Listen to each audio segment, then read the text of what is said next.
Goldeneye by John Gardner. Read by Samantha Bond. His head seemed to explode. He felt the great roar in his ears, the pounding of blood in his skull. James Bond jerked awake. The roar came from 2 Soviet jets, afterburners guzzling fuel as they passed overhead. At the briefing, they had said military jets often flew low over the mountains, heading back to their base near Russia's oldest seaport, Archangel. He cursed himself for falling into a deep sleep. He stretched, then moved very slowly to glance at his watch. It was nearly time to go, and he was cold and suffering from cramps. He could still hear the jets receding, but no sound of the spotter aircraft, which flew regular patrols over the area. The spotter plane was over 60 years old, a Fiesler Storch, captured at Stalingrad from Hitler's Luftwaffe. Wide awake now, Bond looked around, alert, becoming orientated. He lay at the top of a high ridge within the bowl surrounded by dark, hostile mountains. To his right was the long man-made lake, and in front of him, the squat concrete guardhouse, blocking entry to the top of the vast drum, which rose some 800 feet from the valley floor. Below the dam, the ground was a mass of boulders, but these were only camouflage, for they were cemented into almost 20 feet of bomb-proof, stressed concrete and steel. Beneath those rocks lay the target, Biochemical Processing Plant No. 1. In spite of the 1972 convention, the Soviets had gone on making biological and chemical warheads deep under the earth in this bleak place. Until now, M had told them, the manufacture was confined to known horrors, anthrax, and a number of nerve and more conventional gases. But now the place was being retooled to produce something far more deadly, a biological agent which was the stuff of nightmares. A fast-spreading virus capable of thinning the blood of its victims, rapidly breaking down the human body so that one by one the main organs would shut down in a quick, terrifying death. The Soviets had to be slowed down, if not stopped altogether from producing warheads containing this catastrophic agent. M had been clear about the urgency. The West needed time to work on some form of immunization, and it was down to James Bond, 007, and his old friend Alec Trevelyan, 006, to get the job done. "We're all aware that this operation gives you only a 50-50 chance of return," the old man had said, "but I have no other option. The place must be destroyed now. Another few weeks and it'll be too late." Bond turned and looked down into the valley. The only visible sign of life below him was the rough runway ending only about 30 feet from the edge of a long gorge which ran parallel to the dam. The runway was one of the 2 ways in and out of the processing plant. Workers, security troops, and scientists were flown in and out. The other entrance and exit was by a crude underground railway, cut through earth and rock, enabling personnel and product to be linked with the port of Archangel. Alec Trevelyan had been inserted 3 days before into Archangel, and should by now have made the long underground journey into the processing plant. Trevelyan was to get in and provide an entrance through one of the grills set into the thick roof, close to an air conditioning unit. Bond's task was to take out the 2 guards on top of the dam, then to carry the arms and explosives down to Trevelyan. They were then to blast the security facility to hell and make their way back to an extraction point some 20 miles east of Archangel. Nobody concerned had any doubts as to the near-suicidal nature of the operation. Operation Cowslip. Bond gave a wry smile at the code name. "There's many a slip twixt cow and lip," he thought. Again he stretched. He had been lying in this position, less than 50 yards from the guard post, for over 7 hours, after being parachuted from a stealth-equipped aircraft. He had landed short of his DZ, and it had taken an hour to climb the rocky incline leading to the small outcrop of rock which would give him access to the guard post. The post was simply a square concrete and steel structure perched on the edge of the dam's top. There was a window and door on Bond's side, and on the far side was a kind of enclosed dog pen constructed of high steel bars, with a sliding electronic gate which led out to the walkway on top of the dam itself. The soldiers who manned this post were from the KGB Border Guards Department, all of whom had undergone special training. The pair of guards were changed weekly, making a tough climb up a set of wide rungs set into the dam's vertical wall. Bond wondered what that climb would be like in the bleakest midwinter. He shuddered at the thought. Bond became aware of the splutter of the Storch's engine far away below on the edge of the runway. The old spotter aircraft's task was to make sure that no enemies of the state had made their way to the restricted area. It flew a preset pattern which took around 20 minutes. Its final maneuver was to fly low across the lake, passing over the dam at its midpoint. The pilot would scan the guard post, and one of the KGB border guards would come out into the steel cage and signal an all clear. In spite of the fact that there was both a two-way radio and a telephone in the guard post, this was the kind of instruction beloved of Colonel Urumov, the officer in charge of security. Arkady Grigorovich Urumov, a senior officer of the KGB border guards, was well known to Western agents. His view of security was so paranoid that should he ever get his way, he would have guards watching guards watching guards. Below, the Fiesler Storch began its takeoff. Bond ran towards the building, flattening himself against the wall to the right of the grimy window. He peeped in. The two soldiers sat, concentrating on a chess game. Far out over the lake, the aircraft began to line up with the center of the dam. He heard the guards' voices, and the scrape as a chair was pushed back. One of the men was opening the door and walking out into the steel enclosure. The other soldier still sat at the table, his entire concentration on the chessboard. Bond removed the automatic pistol from its holster and edged towards the door. In one fluid movement, he stepped inside the building and lifted his right hand. The man, puzzling over the chessboard, began to push his chair back, his face a mixture of surprise, fear, and disbelief. The automatic made little noise, just a quiet "tut-tut," and the dead soldier fell to the floor, one arm flapping against the chessboard, scattering the pieces. The spotter aircraft was passing overhead, and as Bond stepped over the body, so the telephone began to ring. Bond hesitated, his eyes searching for the incoming point. The telephone rang 5 times before he ripped the jack from the socket. By then he heard the other guard running back towards the building. He exploded through the door, the little Stechkin automatic waving in his hand. This time, Bond fired only once. The second soldier spun to the left and collapsed. 2 of the chess pieces rolled at his feet. "Checkmate," Bond muttered. He glanced at his watch. There was not much time left. Alec Trevelyan would be waiting for him. The plan had been to set the charge and get out while the bulk of the plant staff were on their mid-morning break. He unzipped his parka and began to unwind the elasticized rope from around his body, curling it across his left arm so that the strengthened noose was in his left hand and the big spring clip in his right. Bond banged the button which controlled the outer gate. He heard the whine of metal and saw that the way onto the wide top of the dam was clear. Taking a deep breath, he began to sprint forward. He had not anticipated the stiff breeze blowing off the lake, but the top of the dam was wide enough, and there were strong metal guardrails running along either side. Bond glanced down and felt his stomach turn over. He banged the spring clip onto one of the metal guardrail uprights, slid his right foot into the noose at the other end of the bungee cord, and pulled the long Pitton gun from its special holster. Ducking under the rail, he glanced back to be certain the cord was free of any obstruction.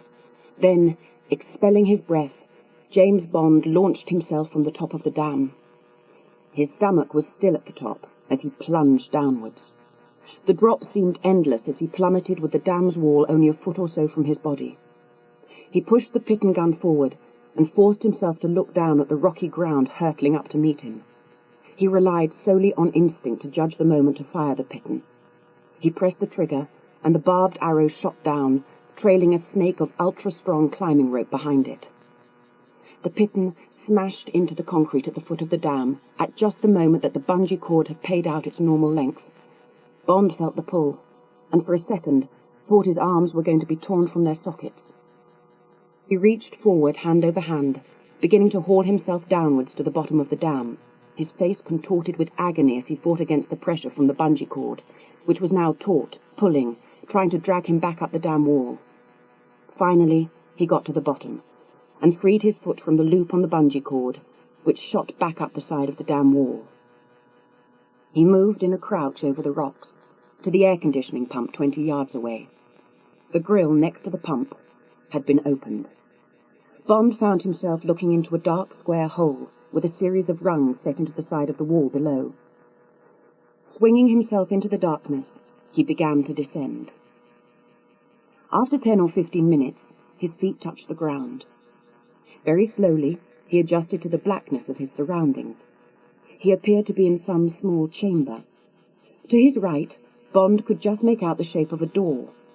He crossed to the door, moving through into what felt like a larger chamber. 2 steps in, he stopped, frozen like a statue, conscious of the cold metal of a pistol gently resting just under his ear. "Don't even breathe," a voice said in Russian. Then, "Where are the others?" "I'm alone." "Aren't we all?" There was a faint chuckle, and the lights came on, almost blinding him with their brightness. He turned to see his old friend Alec Trevelyan grinning at him. "Glad you could drop in, James." Trevelyan motioned towards a curved metal stairwell. "You ready, James?" "Let's do it." Bond moved first, down the spiral stairwell. "You came up this way?" he asked 006. "Yes. There's a door at the bottom to your right and another facing you. That's the one with the electronic locks. Behind it you'll find Aladdin's cave." Already Bond was unzipping one of the pouches on his belt. By the time they reached the electronic door, he had the little oblong box in his hand. The box was magnetic, and he clamped it onto the side of the door, throwing a small switch. Immediately, a series of lights began to pulse, and a small digital readout started to move very fast. "It's really quite simple," Q had said. "It sorts through every known permutation of numbers at a speed of around 500 a second. When it detects part of a matching pattern, it starts to configure the entire electronic code. As soon as it's done that, the lock will be activated." Q had given him the ghost of a smile. "I had it tested on the vaults below the Bank of England. The people there didn't like it one bit." The box now gave a little beep, and the door clicked open. They were on a high suspended walkway, looking down on a huge manufacturing plant. Massive stainless steel vats stood in line, linked together by slim metal tubing. To the left, at the end of these gigantic containers, was another electronic door, while directly beneath them, Bond could make out a wide conveyor belt, running the length of the floor and rolling through a fringed rubber flap. "What's through there?" Bond indicated the door. "The rest of the laboratories." "And those?" Bond indicated the big red signs, decorated with skulls and crossed bones, which hung everywhere. In Russian they said, "Danger, highly inflammable." "They're scouring out all the equipment. Has to be absolutely clean before they start processing the new horror." "Smoking in here could seriously damage your health, then?" Trevelyan chuckled. "Definitely. Let's get the place rigged up." Bond clamped the electronic device onto the door at the end, then began emptying his pockets of timers and charges. Together they set about placing explosives behind the vats and on the connecting tubing. "I'll do the last one," he called to Trevelyan. "If I set it for 3 minutes, that should give us plenty of time to get out." The device on the door gave its final beep, signifying that it had unlocked the electronic password. And as it did so, a piercing klaxon went off. Bond swore. "Get behind this stuff, Alec. No time to—" He was cut off by the sound of a voice, magnified by an electric loudhailer. "This is Colonel Urumov. You are surrounded, and there is no way you can escape. Just drop any weapons and come out with your hands on your heads. Now." "No way," Bond muttered, continuing down the line of steel vats. He reached the final pressure cooker device. "Alec?" He peered around the corner of the drum. His old friend 006, Alec Trevelyan, knelt on the floor. Behind him, with the muzzle of a pistol against Trevelyan's cheek, stood a tall, sinister Soviet officer, wearing the shoulder boards of a colonel. He was backed by half a dozen heavily armed troops, one of whom loosed off a round in Bond's direction. "Fool! Stop that!" yelled Urumov. "If you hit any of the hardware, you'll blow us all to hell and gone."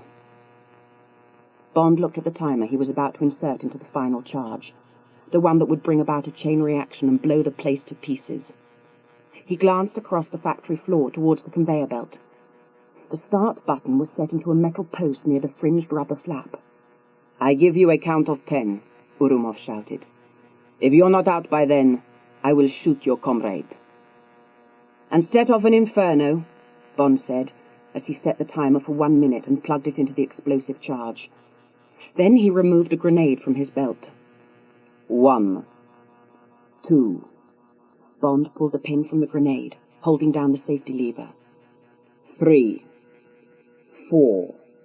Bond stepped from behind the massive steel pressure cooker, the grenade in his left hand, pistol in the right. 5. "You kill him, we all die." "You think I'm not afraid to die for my country?" Urumov snapped. Then he pulled the trigger, and Bond saw his old friend topple over. Without a second thought, he dropped the grenade and leaped to the right onto the conveyor belt, his free hand smacking the start button. The conveyor belt started to move with a jerk, and now that he was away from the vats filled with inflammable cleaning fluids, the Russian colonel fired 2 shots. The bullet smacked into the woodwork above the rubber skirt, just as the belt carried Bond out of the processing room. The grenade exploded with an ear-shattering crump. He thought he could hear screams. Then suddenly he found himself being deposited onto a loading bay outside the facility, only some 50 yards from the runway, where the little Fiesler Storch was slowly taxiing, ready to make the 90-degree turn for takeoff. The first explosion came from deep within the earth behind him. He began to run, heading towards the aircraft. With bursting lungs, Bond reached it just as it started to turn. Behind him, another explosion. He leaped forward, catching the wing strut on the right-hand side of the Storch. The pilot glanced towards him and retarded the power, trying to abort the takeoff, as Bond reached up to the handle of the cockpit door. The pilot banged the rudder to the left, making the Storch yaw violently in an attempt to throw Bond from the wing strut. But when that didn't work, he opened his door and rolled from the cockpit, pushing the throttle to full power as he went. Bond catapulted himself from the strut to the right-hand seat, then leaned over to ease back on the throttle as he pulled himself across to get behind the controls. The aircraft was turning in a wide circle, lurching and dipping one wing and then the other. Bond snatched back on the throttle, pressed the rudder pedals to gain control, and as another explosion fountained behind him, he swung the nose onto the runway. He was almost 2/3 of the way down the runway when he felt the plane being rocked violently by another explosion. Bond pulled down the flaps lever and opened the throttle to full power. The Storch leaped forward, gathering speed, heading straight for the long, wide crevasse. Bond knew that he had not quite made enough speed to lift the Storch into the air. The aircraft rolled off the end of the solid ground and hung in mid-air for a second, before the nose dropped as she stalled and began to lose height, falling into the deep fissure. Bond saw the rock rising on both sides, and a stream less than 200 feet below getting closer with each second. It seemed an eternity before he could ease back and feel the nose come right up, the whole machine stabilizing. Slowly, he began to climb from the gorge and turn back over the burning facility. As he climbed away, Bond thought he saw the dam begin to split and crack, spilling water across the entire valley. It was no time for sentiment. Alec Trevelyan had taken the same risks as anyone else in the 00 section. If not for a twist of fate, it could have been Bond down there. Flying as low as he dared, he steadily made his way back to the area where in a matter of hours a submarine would take him back to England, with Operation Cowslip successfully accomplished. There was no way he could know that in less than a decade, Colonel Urumov would rise from the dead and place him in even greater danger. The south of France, Bond reflected in the early summer of 1995, was not what it used to be. He detested the crowds, the traffic, and the pollution. At this moment, however, he had risen above it all as he swung the old Aston Martin DB5 into a hairpin bend on the Grande Corniche. the highest of those roads which ran parallel to the coast, in the foothills of the Alpes Maritimes. He had almost forgotten what a joy it was to drive the Aston Martin, which handled like the thoroughbred it was.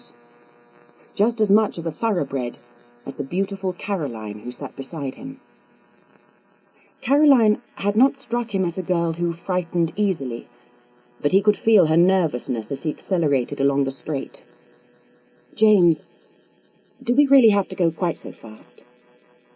"Speed, my dear Caroline, is one of the true aphrodisiacs left to mankind." He gave her a wicked smile. Caroline swallowed. "I prefer soft lights, music, and champagne." A bright yellow Ferrari pulled alongside, its driver glancing across with a mocking smile. The driver had a dark gypsy look about her, and the smile held a hint of challenge as the Ferrari eased ahead of him. "Who the blazes is that?" Caroline's hand came up, touching Bond's arm. "Haven't a clue, but she's certainly shaking her tail at us." Bond gently accelerated, bringing the car to within a few feet of the Ferrari, as she increased her speed on another sharp bend, forcing him to tap the brakes, losing a little distance, which he made up quickly on the straight stretch ahead. This time he pulled out and shot past the Italian car. "James, stop this, you're—" "Flirting with death?" He tapped the brakes again, as they came to another long, treacherous bend. "You're flirting with something," she began, then gasped as the Ferrari shot ahead. Bond shifted down, floored the accelerator, and then shifted up, now close behind the Ferrari. The girl swung out in a desperate attempt to block the Aston Martin, but Bond, seeing his chance, pulled out and roared past, the edge of the road to his left barely a foot away from a long drop over the rocks. "James, I said stop this." Caroline's voice cracked with a note of command. "I was sent out here to do your 5-year evaluation. Do you want my report to M?" She cut off with an intake of breath as the Ferrari came alongside in an attempt to pass, but Bond was blocking her off, matching speed for speed as the two cars hurtled towards a bend. He saw the flashing lights and heard the honking horn of the tour bus a fraction of a second before the Ferrari's driver. For what seemed like a moment suspended in time, the big bus loomed huge in the Ferrari's path. Bond mouthed an expletive, slowing the Aston Martin safely, and just allowing the Ferrari to cross his nose with only a whisper between the car and the bus. "Ladies first." "Stop this car!" Caroline snapped. "I mean it, James. Stop this car at once." "Whatever you say, ma'am."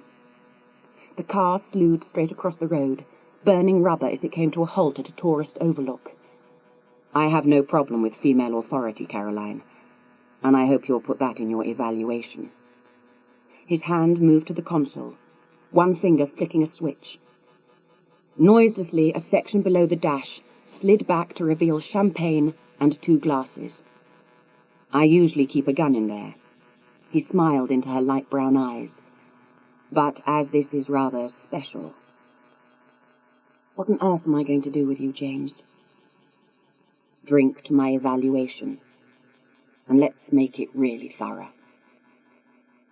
She gave a sigh, part despair and part desire, as she lifted her head to receive his mouth on her own. In the distance, the Principality of Monaco shimmered in the afternoon heat, the harbour lined with several $1 million worth of yachts. He noticed the distinctive yellow Ferrari as soon as he pulled into the casino's parking area after dropping Caroline at the airport. The night's gambling might just be made a shade more amusing.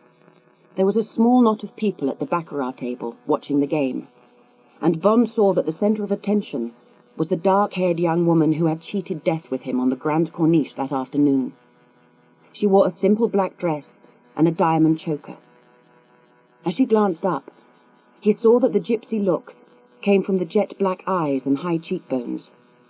She had just won, and the croupier slid a very large number of plaques and chips across to the woman, who indicated that she wanted them added to her considerable pile. The Japanese man sitting next to her shook his head and said that this was too rich for him. The croupier swept around the players to find someone to bet against her. Coming out from behind the crowd, Bond took an empty chair and matched her large bet. The girl acknowledged his nod, and slipped 2 cards from the sabot, dealing them towards him. He glanced at them. Not brilliant. A red 2 and a black 5. Looking across at her, he smiled. It seems that we share the same passions. Well, 3 of them, anyway. He shook his head to refuse a 3rd card. Her voice was soft with a slight accent. I count 2 passions only, motoring and baccarat.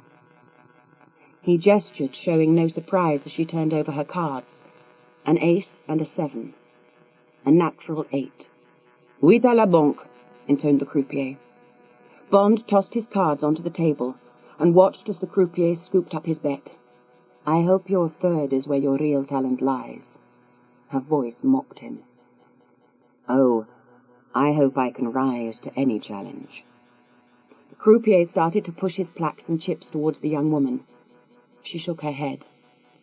"Double." "Suivi." Bond redoubled the enormous bet. The woman's smile turned to one of interest. She dealt the cards. Glancing at his cards, Bond asked for a 3rd. "Cut." She looked at him for a long moment. Then she turned over her cards, a 5 and a queen, as she dealt Bond a face-up 6. "Cinq," the croupier snapped, and Bond turned up 2 pictures, a king and a jack. "Six," the croupier switched to English. "The bank loses." He gathered up the pile of markers and slid them towards Bond. The woman gave a small shrug and rose to leave the table, nodding towards Bond. "Enjoy it while it lasts." It's the way to live life. Enjoy everything. His meaning was quite plain. She did not look back as she walked away. Bond caught up with her as she headed towards an empty table. "And is that the way you live life? Enjoying every moment?" he asked. She turned. "Ah, yes. But I usually manage to leave while I'm ahead." "So do I, but I've never completely mastered the trick." He signaled to a passing waiter. "A vodka martini for me, shaken, not stirred, and for you?" "Oh, the same. Thank you, Mr. "The name's Bond. James Bond." She reached across the table and shook his hand. "Xenia on top." "And the accent, do I detect Georgian?" "Very good, Mr. Bond. You're a veritable Professor Higgins." In the back of his mind, an alarm went off, for the accent was pure Muscovite. She had learned her English in Moscow, where she had been born and bred, learned it at school, or, more likely, from the old KGB. She was silent until the waiter served their drinks, then, "You have been to Russia, Mr. Bond?" "Not for a while, but I used to visit, usually flying visits." "It's a very different country now. Truly a land of opportunity." "Yes, I've heard. With a new Ferrari in every garage." She gave a little laugh. "The Ferrari, that belongs to a friend." "Then let me give your friend a tip. The French registration plates for this year's models start with the letter L, even the counterfeit ones." He thought he detected a flinch, but she recovered quickly. "And what rank do you hold with the Motor Vehicles Department, Mr. Bond?" "Commander." "Ah." She was looking over his shoulder, smiling at someone. He turned and saw a tall, distinguished-looking man approaching them.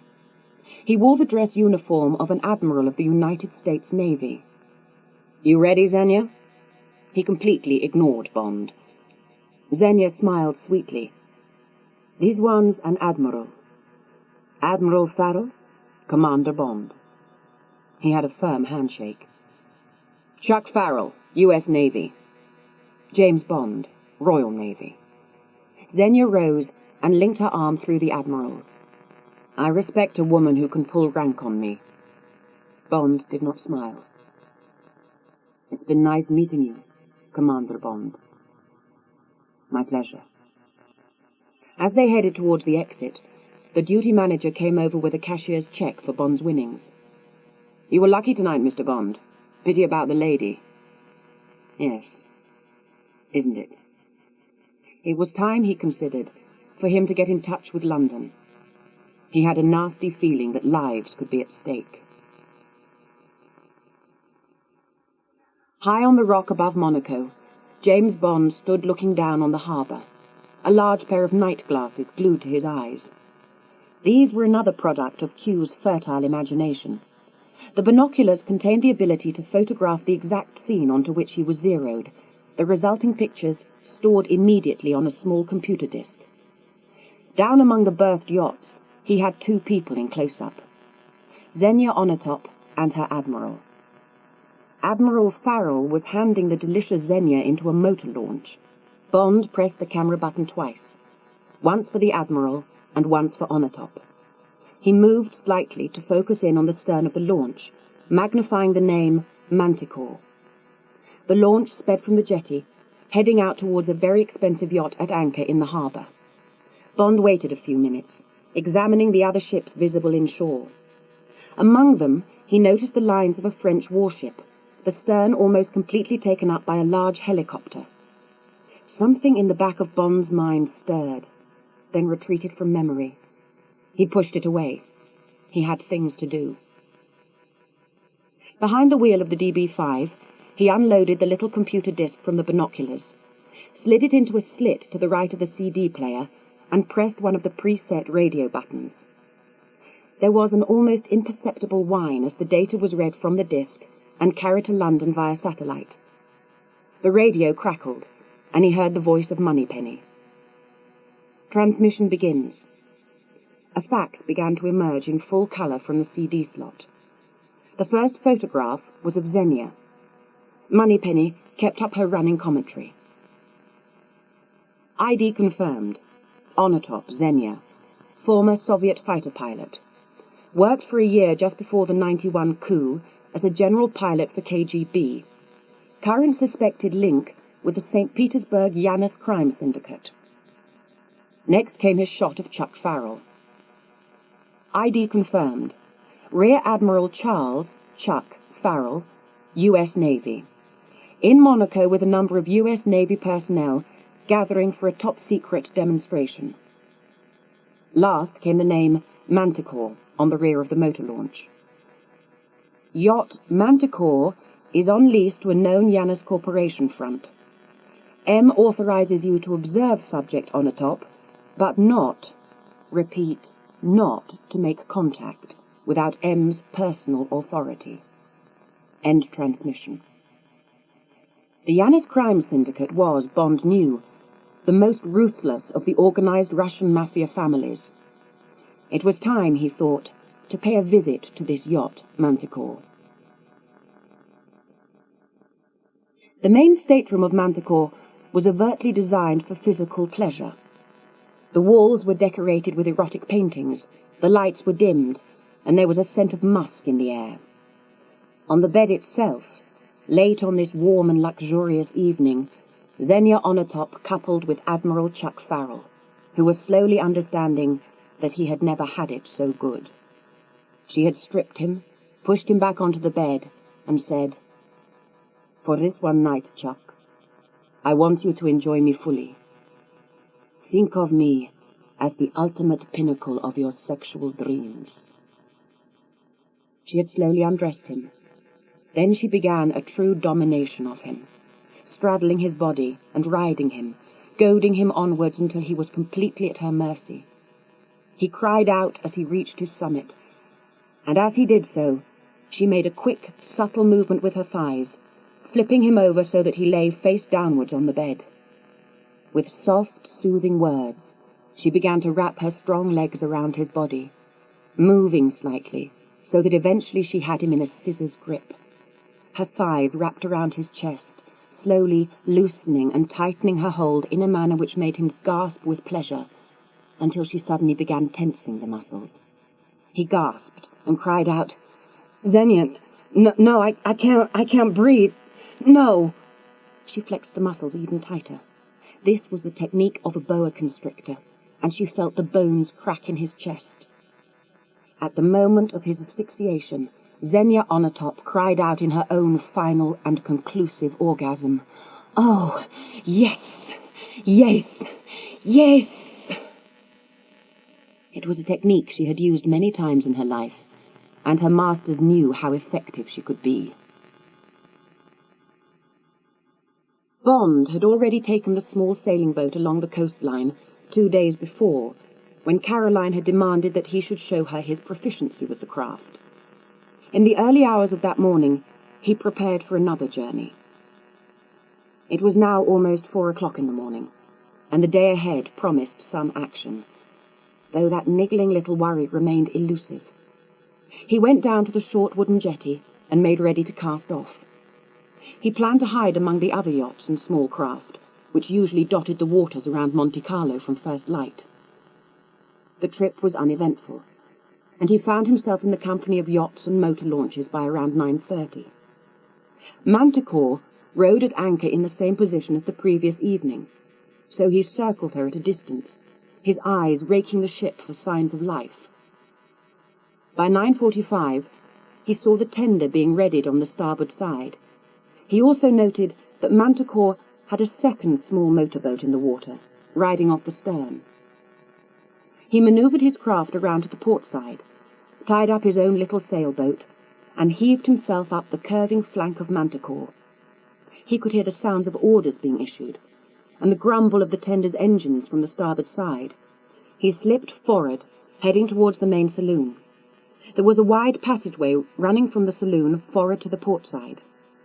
Silently, Bond moved along the passage until he came to an ornate wooden door. Gently he tried the handle.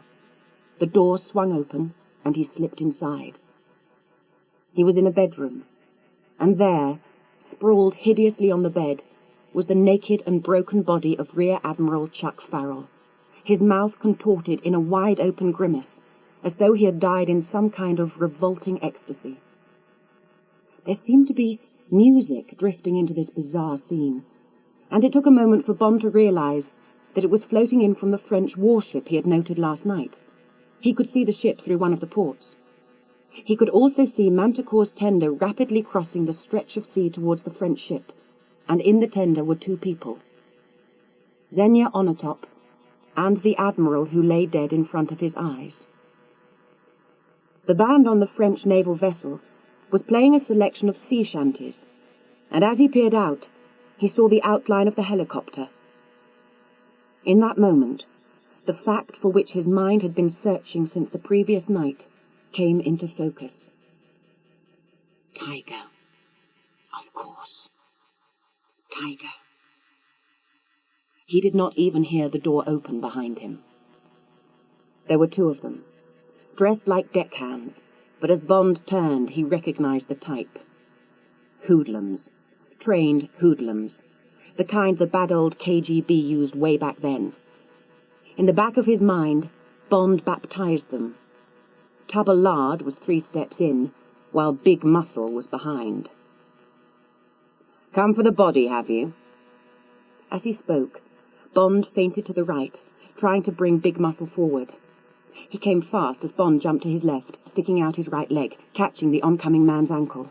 Momentum carried Big Muscle forward, so that he landed head-first against the foot of the bed. By this time, Bond had grappled with Tubber Lard, bringing his left knee up hard into the groin so that the thug gave a gurgle of pain and doubled over. "Makes your eyes water, doesn't it?" He jerked Tubber Lard's left arm, heard the bone crack out of the joint in the shoulder, bringing it up to the middle of the man's back. Bond positioned the man so that his head pointed directly at his partner, who had managed to get to his feet, using him as a battering ram, hurling the body head-first at Big Muscle's face. There was quite a lot of blood.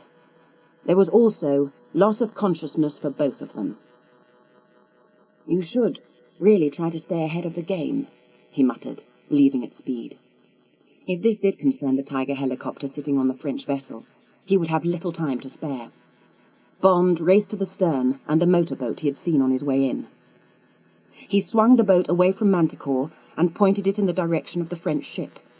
As he came closer to the warship, he could make out the crowd gathering into a series of ranked seats facing the helicopter. France's advanced piece of flying hardware was to be shown off to a load of bigwigs. When he reached the side of the ship, Bond had to wait in line while 2 other tenders discharged officers and their wives. Finally, he climbed the ladder and flashed his official card at the young sub-lieutenant. "Commander Bond, Royal Navy Intelligence." The young officer did not even query him as he turned towards the quarterdeck. He walked towards the stern, eyes searching for Miss Onatop and her admiral, but they seemed to have disappeared. On the helicopter pad, the Tiger's big engines started up, then were eased back into idle, as the ground crew member climbed down from the high canopy. From the public address system, a voice began an official welcome. "Ladies and gentlemen, we are about to begin the demonstration of this extraordinary aircraft." Bond managed to find a seat on the very edge of the viewing platform as the commentary continued. "What you are going to see is a demonstration of Europe's latest addition to modern warfare, the first working prototype of the Tiger helicopter. The Tiger not only uses the latest in stealth technology, but also it is the only helicopter to be hardened against all forms of electronic interference. Now, the Tiger's test crew are ready. Let me introduce you to Lieutenant Commander Bernard Jobert and Lieutenant François Brousse."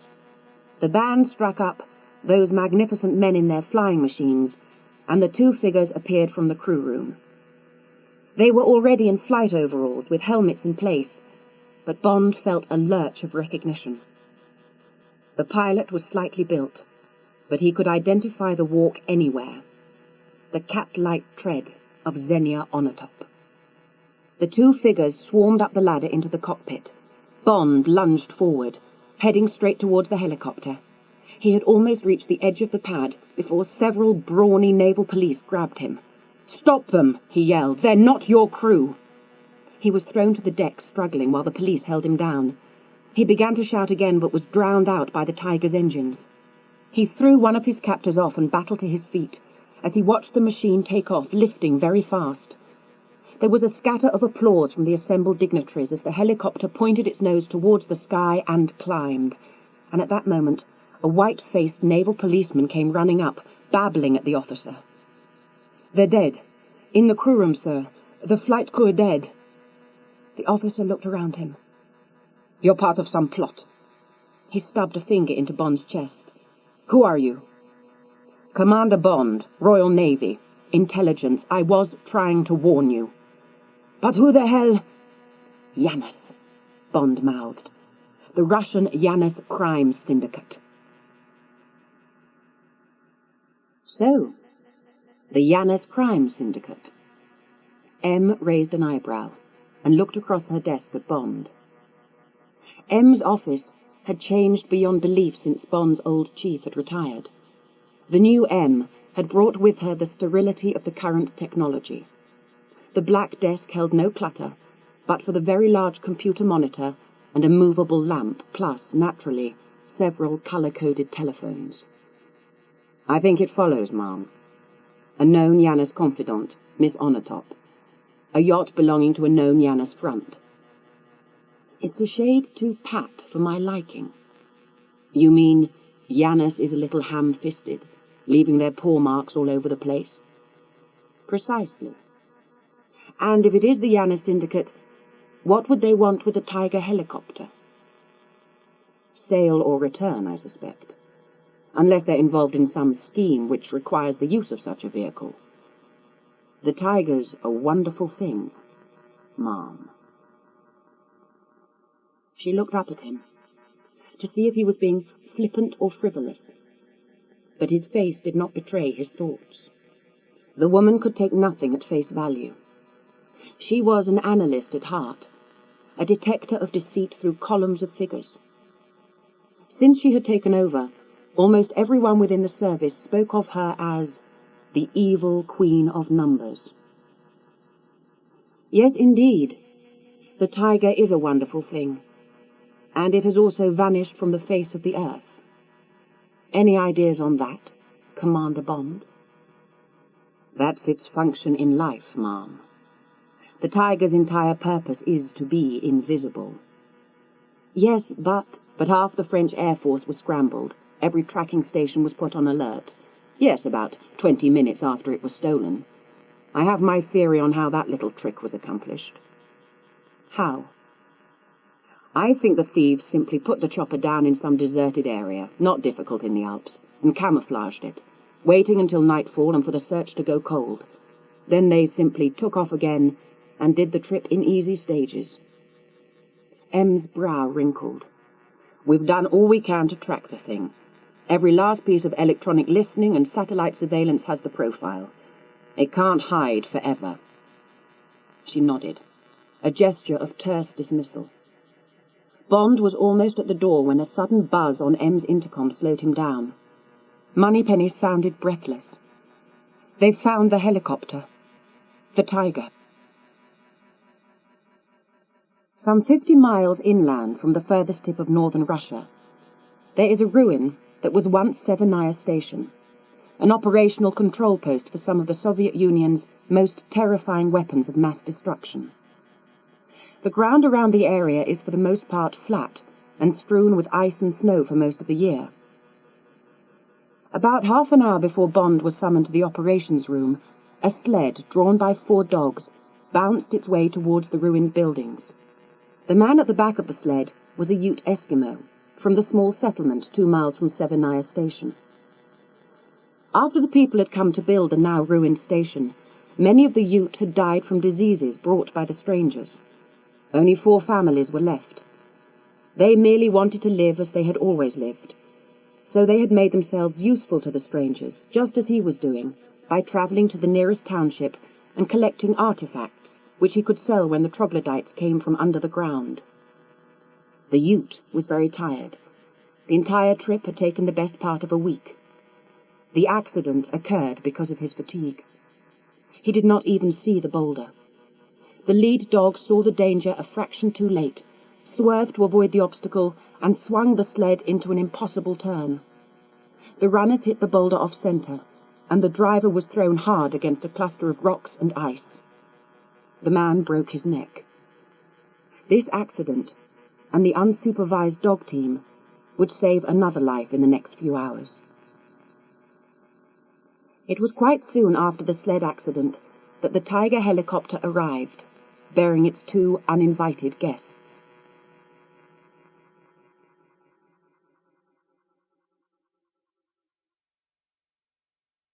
Both British and American analysts had shown an interest in the seemingly defunct Severnaya Station. Satellite pictures showed ruin and decay, except for one thing: the huge radio telescope dish that appeared to grow from the ground. The dish had been there for some years, but the pictures seemed to show that it had become larger, and that it moved now and then. In fact, the dish was larger, and it did move, at the command of men and women hidden deep in the earth, for the Severnaya Station was far from dormant. This dish, at this very moment, was locked onto a forgotten piece of former Soviet space junk, in reality a fully operational satellite, which was being controlled by a young woman sitting at a workstation in the spacious computer room. There were a dozen such men and women working in this section of the complex. The girl manipulating the satellite was tall, slender, and dark, with high cheekbones and clear brown eyes. What marked Natalya Simonova from the other technicians was her neatness and the clothes she wore: a long black skirt, a white shirt and waistcoat. Many of her colleagues wore the untidy, shapeless grunge look. The man at the station to her right was clad in dirty jeans, and his attitude was one of an edgy, spaced-out cyberpunk. Boris Grushenko was tolerated by those who controlled the establishment only because he was undoubtedly the most brilliant scientist in the entire complex. "Natalya, come and see what I've done." Boris had gone into hyper-crazy mode. "I'm in!" On his screen, she saw the seal of the U.S. Department of Justice. "Christ, Boris, you've hacked in. Do you know what will happen if they trace it here?" "The Americans are too stupid to catch me." His computer gave a warning beep, and a message flashed on the screen. "Unauthorized entry detected." "You were saying?" Natalya laughed. Boris said something obscene, then banged sharply on his enter key to clear the screen. "I need a cigarette," he snapped moodily. Well, I need coffee. Natalya walked towards the kitchen. Boris swaggered up the steep stone steps that led to the outside world, grinned at the security camera, pushed open the door, and stepped into the cold, bleak landscape. A voice echoed from a concealed speaker. Comrade Grishenko, you are illegally using an emergency exit. Get back to the technical area as quickly as possible. Come up and stop me. Boris put a cigarette between his lips and flicked his lighter. The flame spluttered for a second and was blown out by some sudden strong wind. Grishenko raised his eyes. The dark shape of a helicopter was descending onto the landing pad some 50 yards away. Xenia on atop popped the sleek canopy and undid her safety harness, reaching down to sling an Israeli-made Uzi onto her right shoulder. "Ready, General?" She spoke into her headset, hearing the general's snarl of response. "Let's get on with it." Bond would have recognized the general immediately. For the last time he had seen him, General Urumov had a gun to the head of his friend, Alec Trevelyan. Now, Urumov kept step with Xenia as they marched down wide corridor steps to a security door. General Urumov looked straight into a camera at eye level. General Arkady Grigorovich Urumov, head of Space Division.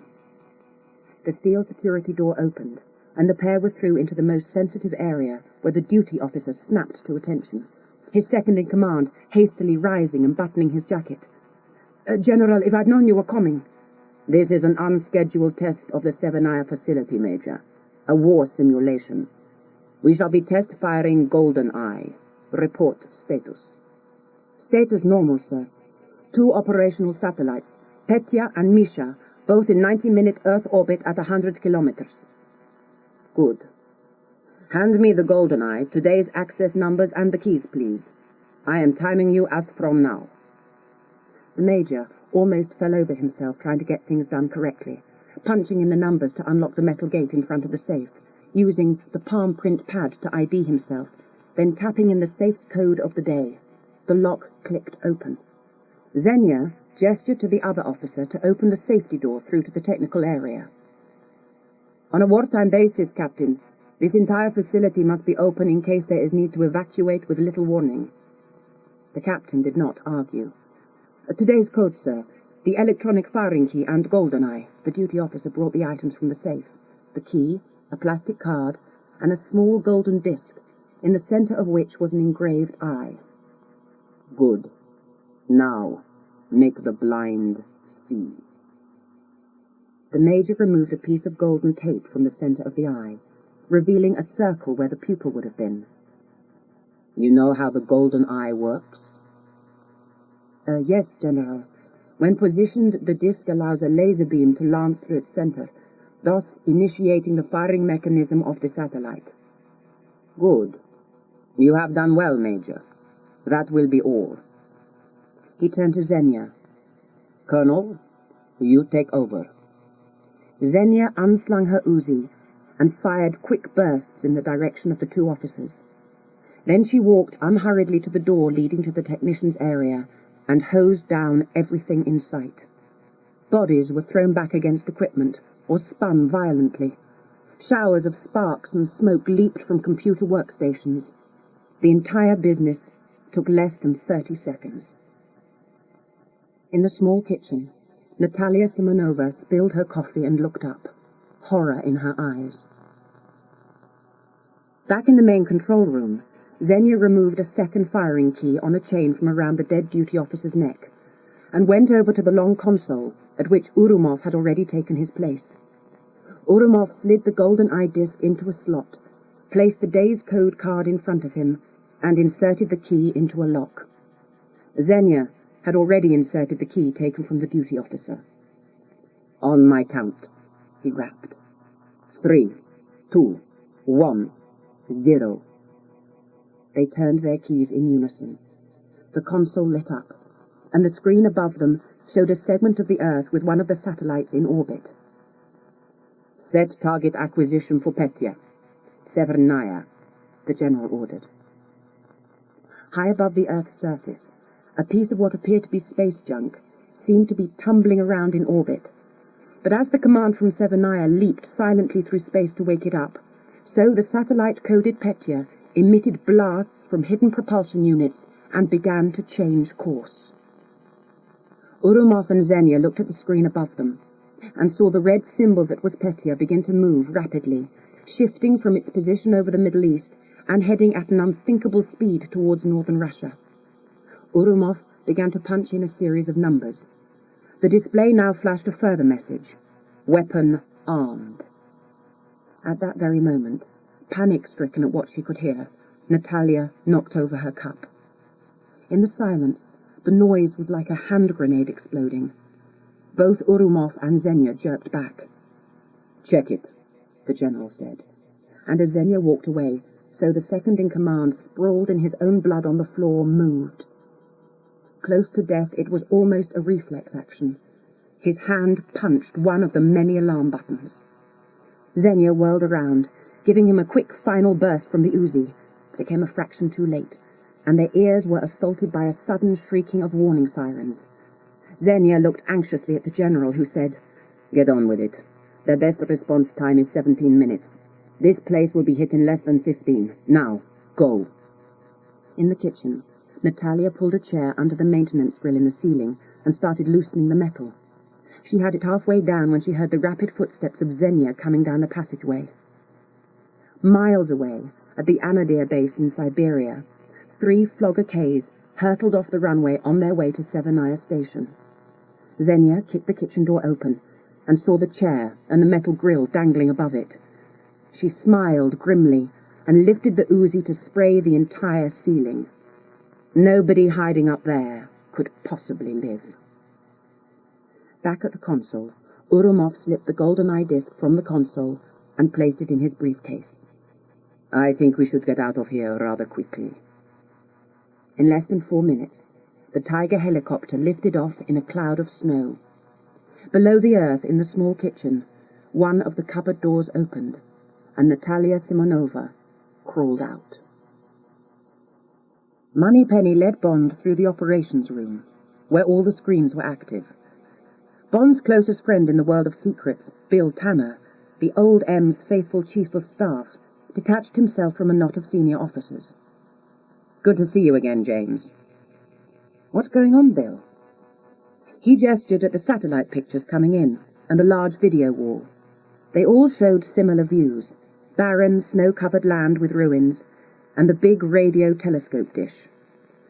"About 10 minutes ago, we intercepted an alarm signal from the supposedly abandoned radar station at Severnaya." "Way up north?" "As far north as you can get. Just look at what our satellite intelligence picked up." He gave an order to one of the technicians, and the picture on the video wall rewound itself, froze screen, and then enlarged. "We've got a match. You're missing Tiger." There it was, the black shape quite clear against the snow. From Monte Carlo to the far north of Russia. That's quite a leap. "I think it completes your own theory about the Janus syndicate. Pity the evil queen of numbers won't let you run with the ball." "You were saying—" M's voice came from right behind them. She gave Tanner a look that would cause concern to the toughest of men. "Please proceed with your briefing, Mr. Tanner." Bill Tanner walked across to the video wall. Bond had never seen Bill Tanner fazed by anyone, and the new M, hard as she was, seemed to have little effect on him. "After the distress signal, James, your helicopter took off. Seconds later, the Russians scrambled 3 Flogger Ks from the Anadyr base. They're heading towards Severnaya, as is some unidentified piece of space junk." "Severnaya is supposed to have been dormant since '90. You think it's operative again?" "I think it's been operative all the time." "So what are they using it for?" "There was a time," Tanner looked very troubled as he spoke, "when we suspected that Severnaya might just be the ground control station for that secret space-based weapons program they coded Goldeneye." M chipped in. "But our statistical analysis showed that they have neither the funds nor the technology to implement it." She looked up and saw the pulsing red icon, the high-lit area of Severnaya, and the moving pinpoints of light that were the Russian aircraft heading towards the facility. Below the ground at Severnaya, Natalya stood in the doorway, looking at sprawled bodies of her friends. Shock, disgust, and a terrible fear clutched at her heart.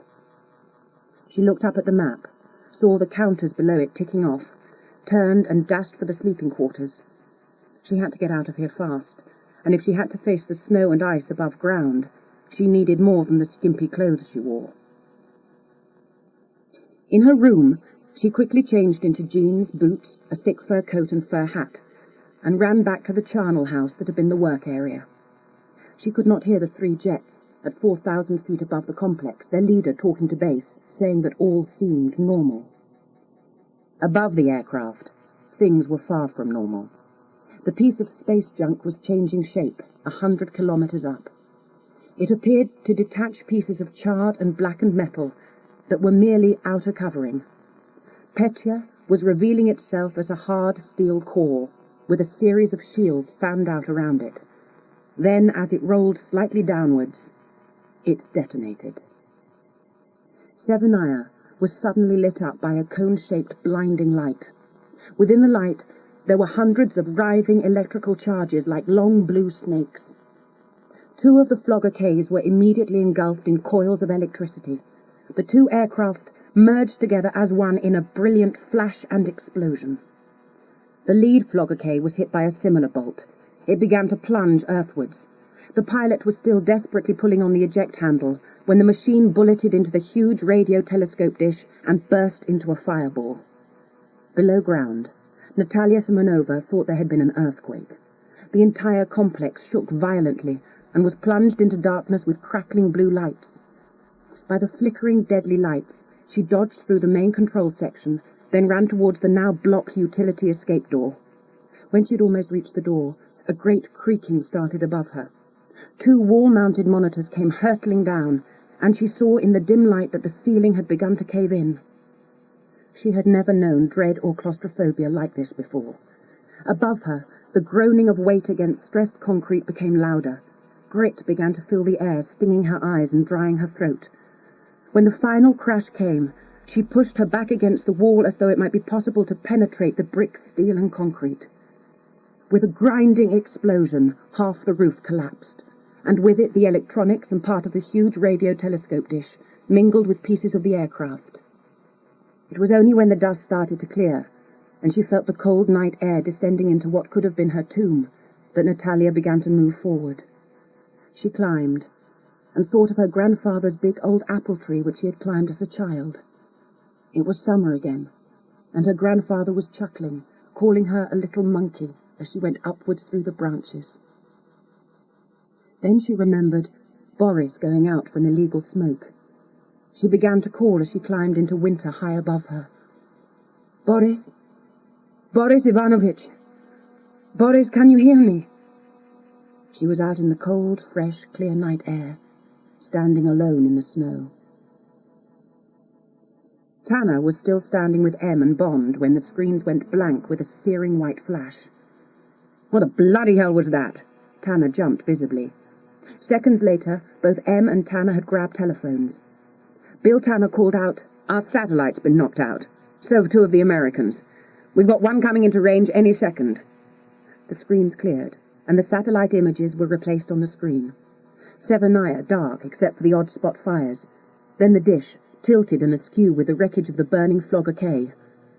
"Good God," someone said. 2 of the floggers are down. Power's out." M moved closer.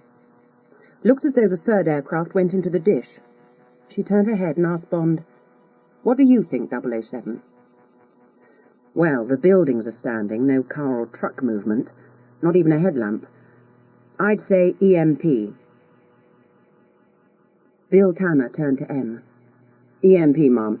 Electromagnetic pulse, a first strike weapon developed by..." M cut in. "I know what EMP is, Mr. Tanner. Developed by both the Americans and the Soviets during the Cold War. Set off a nuclear device in the upper atmosphere. This creates a pulse, a radiation surge that destroys anything with an electronic circuit." M turned to Bond. "So, Is this Goldeneye? Does this mean Goldeneye actually exists? Yes. Is there any chance this could be an accident? Absolutely not, ma'am. And this would explain the theft of the helicopter. It's the perfect getaway vehicle. I suspect Goldeneye is a unique triggering and guidance device. If you want to steal it and clean the place of any traces, you get out in something like Tiger. So, you think it's your wretched Janus crime syndicate? Not necessarily. Bond shook his head. I've been inside that kind of Russian facility. He peered at the screens. The security is awesome. You would need 2 keys to fire the weapons, special access codes kept in a digital wall safe, the access to which is altered daily. He paused, frowning. There had to be an insider for this to work. He asked one of the technicians to switch to infrared. Now zoom in. There. The image left a lot to be desired, but a figure was climbing out of the wreckage around the base of the dish. As we can all see, at least one person probably knows where the leak is. Who it is. Natalya was in the clear now, but the cold bit even through the layers of clothes she wore. She made herself go on, dragging one foot after another. The nearest village was at least 25 miles, but there was a small railway station 20 miles up the road. She heard the dogs whining and barking before she saw them, disorientated and anxious, pulling the wooden sled around in circles. She thanked God, if there was a God. Maybe she would get to climb that apple tree again someday. M was talking on the secure telephone when Bond arrived at her office. She waved him in, pointing to a chair. Sit, Bond thought. Sit. Good dog. M finally completed her conversation with whoever had been on the other end of the line. The Prime Minister, he guessed, as M lit a cigarette and inhaled deeply. That can damage your health, ma'am. She gave him the fisheye. The Prime Minister's talked to Moscow. They're saying it was an accident during a routine training exercise. He shrugged. Governments change, but the lies stay the same. M grunted. Tell me what else we know about this Janus crime syndicate. Very big in the arms trade. Good smugglers with contacts everywhere. The headquarters is St. Petersburg, and they were the first people who managed to get new supplies into Iraq during the Gulf War. So far, the woman on the top is our only certain confirmed contact, among the top people, that is. M grunted again. We pulled the files on anyone who might have access or authority at the Severnaya station. The top name on the list is an old friend of yours. Leaning forward, she pressed a button, and a painting slid from sight, exposing a video monitor. It flickered on, and there was Urumov in full uniform. Bond whispered. Urumov. And they've made him a general. Urumov, yes. He's a high flyer these days. He sees himself as the next Iron Man of Russia. It's mainly on this count that the analysts have ruled him out. He doesn't fit the profile of a traitor. He's a true son of Mother Russia. I presume, ma'am, that these are the same analysts who said that Goldeneye couldn't exist, who said the helicopter posed no immediate threat and wasn't worth following. She looked Bond straight in the eyes. You don't really like me, do you, Bond? You see me as a jumped-up pocket calculator, who's far more interested in my numbers than your own instincts. Bond nodded assent. Well, that's fine by me, because I see you as a sexist, misogynist dinosaur. You're a relic of the Cold War. She smiled. It may surprise you to know that I believe very strongly in having people in the field who can bore into the hearts and minds of any enemies. I was put here to reorganize and make sure we come in under budget each year, and by God, I'm going to do that. But to do it properly, I know we have to send people out undercover. So if you think for one moment that I don't have the balls to send a man out to die in some dodgy foreign field, then your instincts are dead wrong. Bond had no reply to this impassioned speech. M started to speak again. I have absolutely no compunction about sending you to your death, 007. But I certainly won't do it on a mere whim, even with your cavalier attitude to life and death. Ma'am, I've never forgotten that a license to kill is also a certificate to die. She gave him a curt nod. Good, because I want you to find Goldeneye. I want you to find out who stole it and what he, she, or it intends to do with it. She turned and pointed towards the monitor. And 007, if you do happen to run across Urumov, I don't want you running off on some kind of personal vendetta.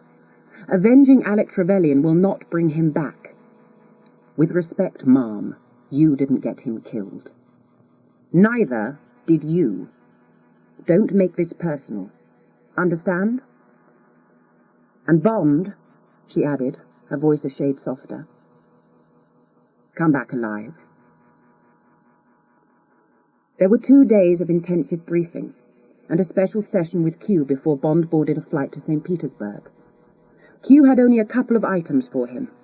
One was an ingenious belt which looked perfectly normal until he pointed out a small catch above the buckle. That's the safety, Q told him. Keep it in this position at all times until you need to use it.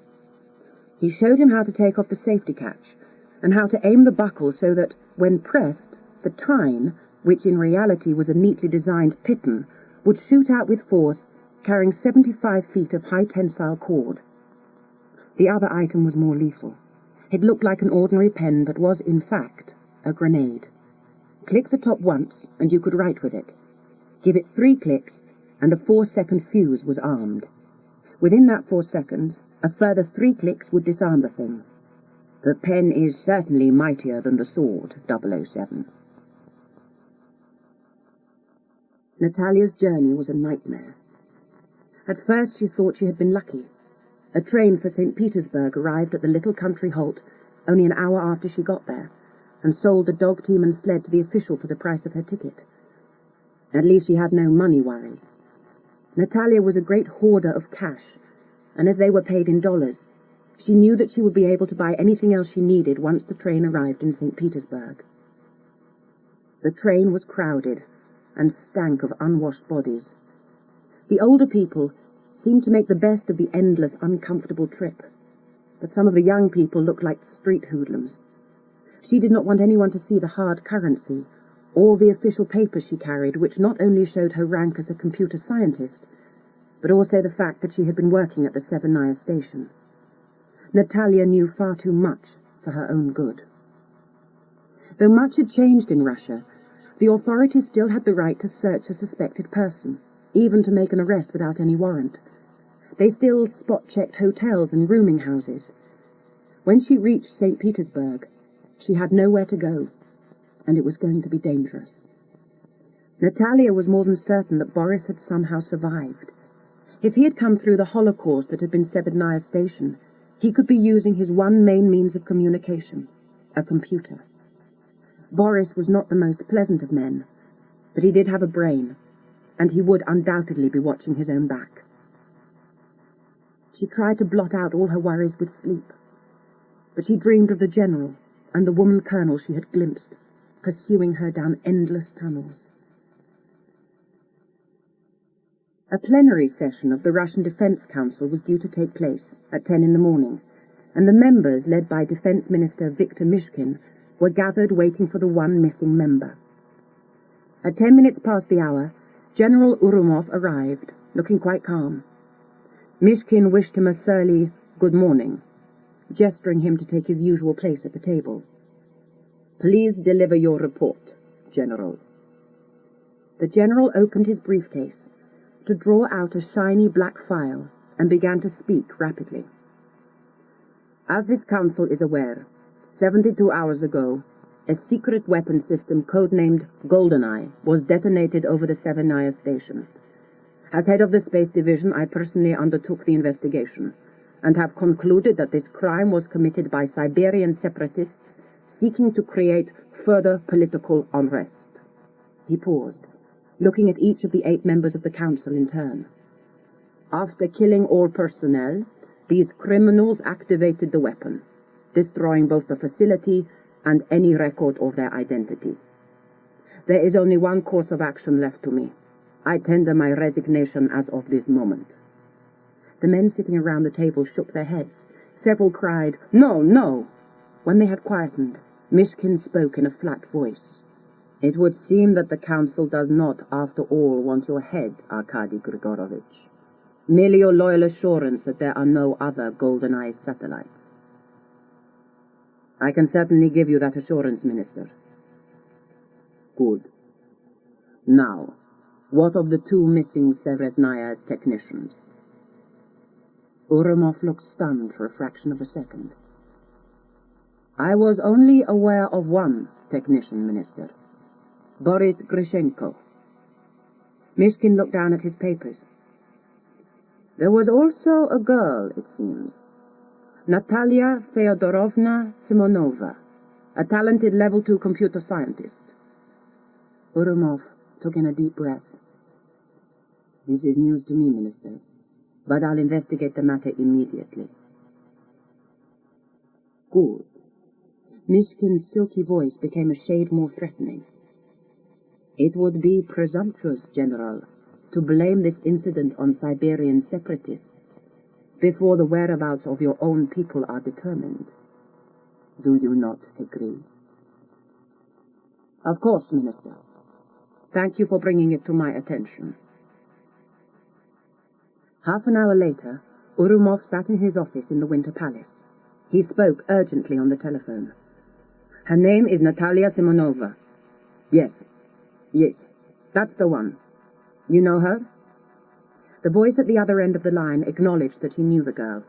"If we run her to earth, I want you to keep her under control. Kill her if necessary. You can do that for me?" "Do it. It would be a pleasure, General." On arriving at St. Petersburg's International Airport, Bond could almost smell the decay which had come with the downfall of communism. Had change come from within the Communist Party, he thought, Russia would not have been in this free-fall, crime and drug-infested bankruptcy. The queue for taxis was made up mainly of well-dressed businessmen, the Western captains of industry trying to cash in on the needs of this emerging new Russia. Bond spotted his contact just to the right, away from the queue, big, burly, and reading a Russian gardening magazine. As he walked up to the man, Bond smiled and spoke the contact phrase. "In London, April is a spring month." "What are you, the weatherman? Come on, the car's over there." The American led the way to a piece of scrap metal that had once been a Moscovich, and began to slide into the driver's seat, a broad grin on his face, until Bond trapped him between the seat and the door, his pistol jammed into the man's side. "Now talk to me." His face had taken on the granite look of anger. "Okay. In London, April is a spring month, while in St. Petersburg we're freezing our asses off. That near enough?" The American stuck out his hand. "Jack Wade, CIA. Bond. James Bond. And you know where I'm from." "If I didn't know, I would now. You guys never change." Wade started the engine. "I thought I'd just drive you around so that we can talk. Show you the sights, as it were. They told me you wanted information. So what do you know about Janus?" "You could write what I know about Janus on a pinhead, James. In a word, zilch, zipski." "That's 2 words. Let's have some more." Seriously, there are very few on the subject of Janus. Nobody claims to have seen him, but he has lines into government, the military, even the Russian intelligence service. Also, the rumor is that he lives on an armored train." "Where the devil would he get an armored train?" "Easy. You can get almost anything if you can afford it. Let me show you a couple of things before you check into your luxury 51-star hotel." Wade drove them down the Nevsky Prospect, across one of the many bridges, and onto the aptly named Across the Neva Avenue. From there he headed out into suburban St. Petersburg. Finally, almost out into the country, Wade stopped his car and led Bond over to the top of a high railway embankment, from where they could look down on a huge railway siding. "A military depot," Wade explained. This was the St. Petersburg area ICBM marshalling yard. The place where they loaded those intercontinental ballistic missiles that used to have us worried. The ones they ran around the country on trains so they were rarely in the same place twice. This is where Janus gets his armored train? Bond's voice took on a serious tone. There's a lot of old rolling stock around, yes. Most of the moving missile trains had armored carriages for important military and political figures, so they could travel in the proverbial lap of luxury. During the return journey, back to the center of the city, Wade gave Bond a huge grin. You want to hear what else I know about Janus? Zilch, you said. Sure, well, the truth is that you don't find this guy. He finds you. The only thing I can do is point you in the general direction of his main competition. Nowadays, they get one of those keep your friends close and your enemies closer kind of thing. It really is like the old-style mafia here. Okay. Then who's Janus's main competition? A real old KGB guy. Got a bad limp. Right leg. Name of Zukovsky. Valentin Dmitrievich Zukovsky? You know him? I gave him the limp. Natalya risked the first hard currency store she could find. She had used the public bathrooms at the railway station as soon as she had arrived, and eaten at the little cafeteria near the station exit. Now she needed clothes, toiletries, an airline carry-on bag, and a large leather shoulder bag. In the woman's changing room, she put on her new clothes and checked her papers, moving them into the shoulder bag. She remembered the official-looking document she had been given over a year ago, when she had gone on special assignment to collect computer hardware. This could be useful. Out on the streets again, in St. Petersburg's main shopping area, she window-shopped until she found a store selling computers. The window dressing did not bode well. Out-of-date IBMs and Apple Macs, with tiny hard drives, obsolete chips, and a minimum of RAM took pride of place. Natalya breathed deeply and walked into the store. The manager came up to her and asked, "Yes?" in a tone he almost certainly reserved for menials. She wrinkled her nose. "Are these all you have?" she asked. Sarcastically, the manager raised his eyebrows. "How many do you want?" She dug her hand into the big shoulder bag, consulted the influential-looking document. "Well, 24 for the American school, 11 for the Swedish. They must be IBM compatible with at least 500 megabyte hard drives, CD-ROM, and 14.4 modems." The manager's attitude switched to fawning. "Oh, we are talking hard currency here?" "What other kind is there?" "If Madame requires a demonstration..." "Madame requires one demonstration model and a quiet place to test it for an hour or so." "Of course." He snapped his fingers at a junior salesman, and together they led her through to the back of the store, where an up-to-date 486 was set up on a spacious desk. Almost before they were out of the room, her fingers started to fly over the keys. She was online and typing in, "To Madvlad, at Mosu stop, comp stop, math edu. Urgent you call Natalya at 3422-589-836. Then she waited. If Boris had lived following the disaster, he would have managed to get access to a computer by now. He was not a whole man unless he was surfing or listening out. Nothing. The minutes ticked away, and with them, her optimism. Her computer beeped, and there he was, on screen, or at least a wild cartoon graphic of him. The screen cleared, and the message ribboned out, "Thought you were dead." She smiled, and could have wept with happiness as she replied, "Urumov killed everyone, fired Petya, and took Goldeneye." The answer slid back onto the screen. "You aren't safe. Trust nobody. Meet me tomorrow, 6 p.m., Church of Our Lady of Smolensk." She had a day to wait. Now all she had to do was find somewhere to sleep.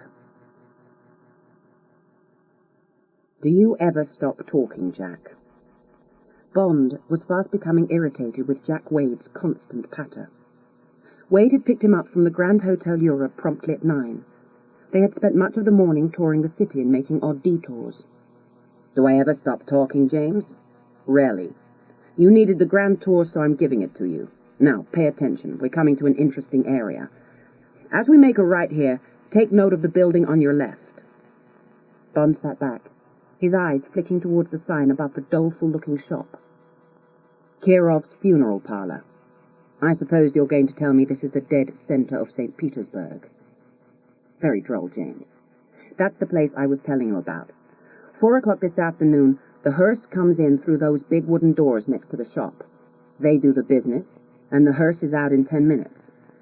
I can put the word out if I don't hear from you by 3. Makes sense? Good insurance is hard to find. Sure, hang on. We gotta take a left here, then your eyes'll pop. The battered old car swung into a broad alley, and Bond saw a sight so bizarre he could hardly believe it. Several expensive cars were parked along the street. Well-dressed, smooth-looking Russians leaned against the cars. Less kempt men stood against walls, their wares spread out at their feet. In the boot of every car, the back of every truck, and along the pavement, weapons were stacked. AK-40s, grenade launchers, handguns, Uzis and H&K submachine guns, boxes of ammunition. Jack Wade grunted. Welcome to the shopping mall of death. One size maims all. Hang on, we turn right at the top of this nice little marketplace. Zukovsky has a joint here at the end of the street. He pointed to the entrance of a nightclub. By 10 at night, this place is really jumping. But your old friend does his business by day. He turned right into the alley, which seemed to be deserted. Your best way in is through any of the doors on this side. Just get in and follow the smell. You'll find him soon enough. He pulled over to the curb, and Bond was out of the car and into the shadow of a doorway before Wade could even put the car in gear. Valentin Zukovsky was big, tall, broad-shouldered, and with an elephantine girth. He had a moon face and all the craters and pockmarks to go with it. His club, Valentin's, was luxurious in an old-fashioned red plushy manner. At this moment, there were several people sitting around doing business of one kind or another. The business was, if not criminal, certainly bordering on the breaking of laws. Half a dozen scantily dressed young women waited on tables. On a raised dais, on one end of the room, another young woman, clad in red sequins, battled with "Raining in Baltimore," but she could not quite make the song come to life. Zukovsky had spent the past hour with a ferret-faced Pakistani arms dealer of very doubtful provenance. The Pakistani was just about to leave when Zukovsky suddenly focused his attention on a small TV monitor set into the table and did a double take as he saw who had entered by picking a lock on one of the side doors. He smiled as the picture followed the intruder slowly up the stairs, and his smile became almost benevolent. Lazily, he gestured to a man who had the makings of a pair of gorillas and said something to him. He then stood and walked with his lumbering limp towards a pair of red velvet curtains to the right of the dais. He passed through the curtains and showed no surprise when the muzzle of an automatic pistol was laid coldly on his neck. "Ah," he breathed. "I know only 3 men who have used that particular brand of firearm, and I've personally killed 2 of them." "That's lucky for me, then, Valentin," James Bond whispered. He did not even sense the other man until it was too late. A blackjack came down with a soft thud, and Bond fell into the darkness of unconsciousness. "No, not lucky for you, Mr. Bond," Zukovsky purred. Coming back to consciousness was like dredging his way through mud. Bond heard Zukovsky giving orders and considered that there were at least 4 people in the room. In the background, he could hear the off-key singer trying to get through Memories. He stirred and looked around. He was not restrained in any way, and sat in an overstuffed armchair that had seen better days. Valentin Zukovsky straddled a chair in front of him, His face split into a wide grin. "So, here we are, the great Mr. James Bond. I'm tempted to be melodramatic and say, so, we meet again." He chuckled, and his men followed his lead. "The great James Bond. Shaken, not stirred, Mr. Bond." In the background, the singer hit a particularly terrible high note. "Who's strangling the cat?" Bond asked. Zukovsky's response was to unholster a pistol and put a shot directly between Bond's legs. A jagged gash speared the leather upholstery and stuffing flew into the air. "That's my mistress, Irina." "And a very talented girl she is, Irina." Bond smiled innocently. "So what brings you into my neighborhood, Mr. Bond?" "I came to ask you a favor." Zukovsky chuckled again and turned to his bodyguards. "He wants me to do him a favor." They all chuckled.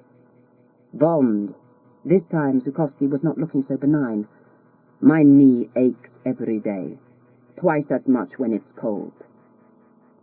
Bond fixed his eyes on his old adversary. "Valentine, you must have realized the skill wasn't to hit your knee, but to miss the rest of you." "So why did you not kill me?" "Let's call it a professional courtesy." Zukovsky growled. "Then I should return the courtesy." The pistol came up and he fired, the bullet slamming into the chair about half an inch from Bond's right knee. "Kirov's funeral parlor, 4 o'clock this afternoon." Bond spoke very quickly, as though trying to beat a second bullet. The Russian slowly untangled himself from his chair. "I think we better talk about this in privacy." After the red plush of Zukovsky's club, his office was a surprise. Modern furniture and filing cabinets, and a computer on a large uncluttered desk. Above the desk was a framed portrait of KGB headquarters in Zajinsky Square. Bond nodded at it. "You still cling to the old days, Valentine." "It's still Moscow's center." Zukovsky settled himself behind his desk. "We'll be back in business within a decade. Political ideologies do not die so easily. Now, what's this about Kirov's funeral parlor?" 200 pounds of C4 explosive, hidden in a coffin. Your man drives the hearse in, the money changes hands, their man drives the hearse out. So their man is going to be arrested and the explosives will be seized. Armed with this knowledge, your man can escape with the money intact. You have time to warn him. So, what do I owe for this piece of information? Very little. I want you to set me up with Janus. The Russian grunted. And what's Janus done to deserve you? He stole a helicopter. I have 6. You have 3, and none of them fly. Zukovsky laughed. Who's counting? Valentine. Bond was serious now. These people aren't simply criminals. They're traitors. They used that helicopter to steal a nuclear space weapon. They also killed a number of quite innocent people while they were at it. What else can you expect from a Cossack? Who? This Janus. I've never met him, but I do know what he is. A Lentz Cossack. The Cossacks who fought for Hitler against the Russians in what you called the Great Patriotic War? Yes. When the war was over, the Lentz Cossacks were captured by the British in Germany. They expected to join the British forces and go to war again to obliterate the communists. Instead, the British betrayed them. They were sent back to Stalin, who promptly executed them, wives, children, entire families. That's a rather simplistic view, but it wasn't exactly our finest hour. You're right, of course. The cut-and-dried story is simplistic. But they were a ruthless people. In the end, they got what they deserved. The families were the innocents, though. Now, Janus. I'd like you to contact him. You must have ways. Let him know that it's me and that I'm asking around about the helicopter. You could say that we're meeting at the Grand Hotel Europe tonight. Might just drag him out. And you and I are even, while he'll owe me one. Precisely. Valentin Zukovsky rose and limped to the door. If you're ever contemplating a change of career, let me know. At the door, Bond said, with people like you around, Valentin, I think I'll always find work.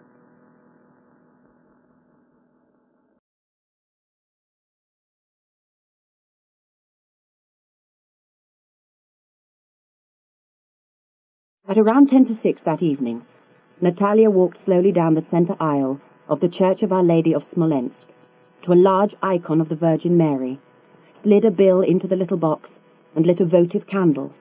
Then she knelt to pray. She prayed for her parents, for the souls of her friends who had died at Severnaya station. Then she prayed for herself, and a deliverance from the danger in which she now found herself. Nobody had ever taught her to pray, but it came naturally to her, like speaking to a friend. She realized that she had been inside the church for a good 10 to 15 minutes.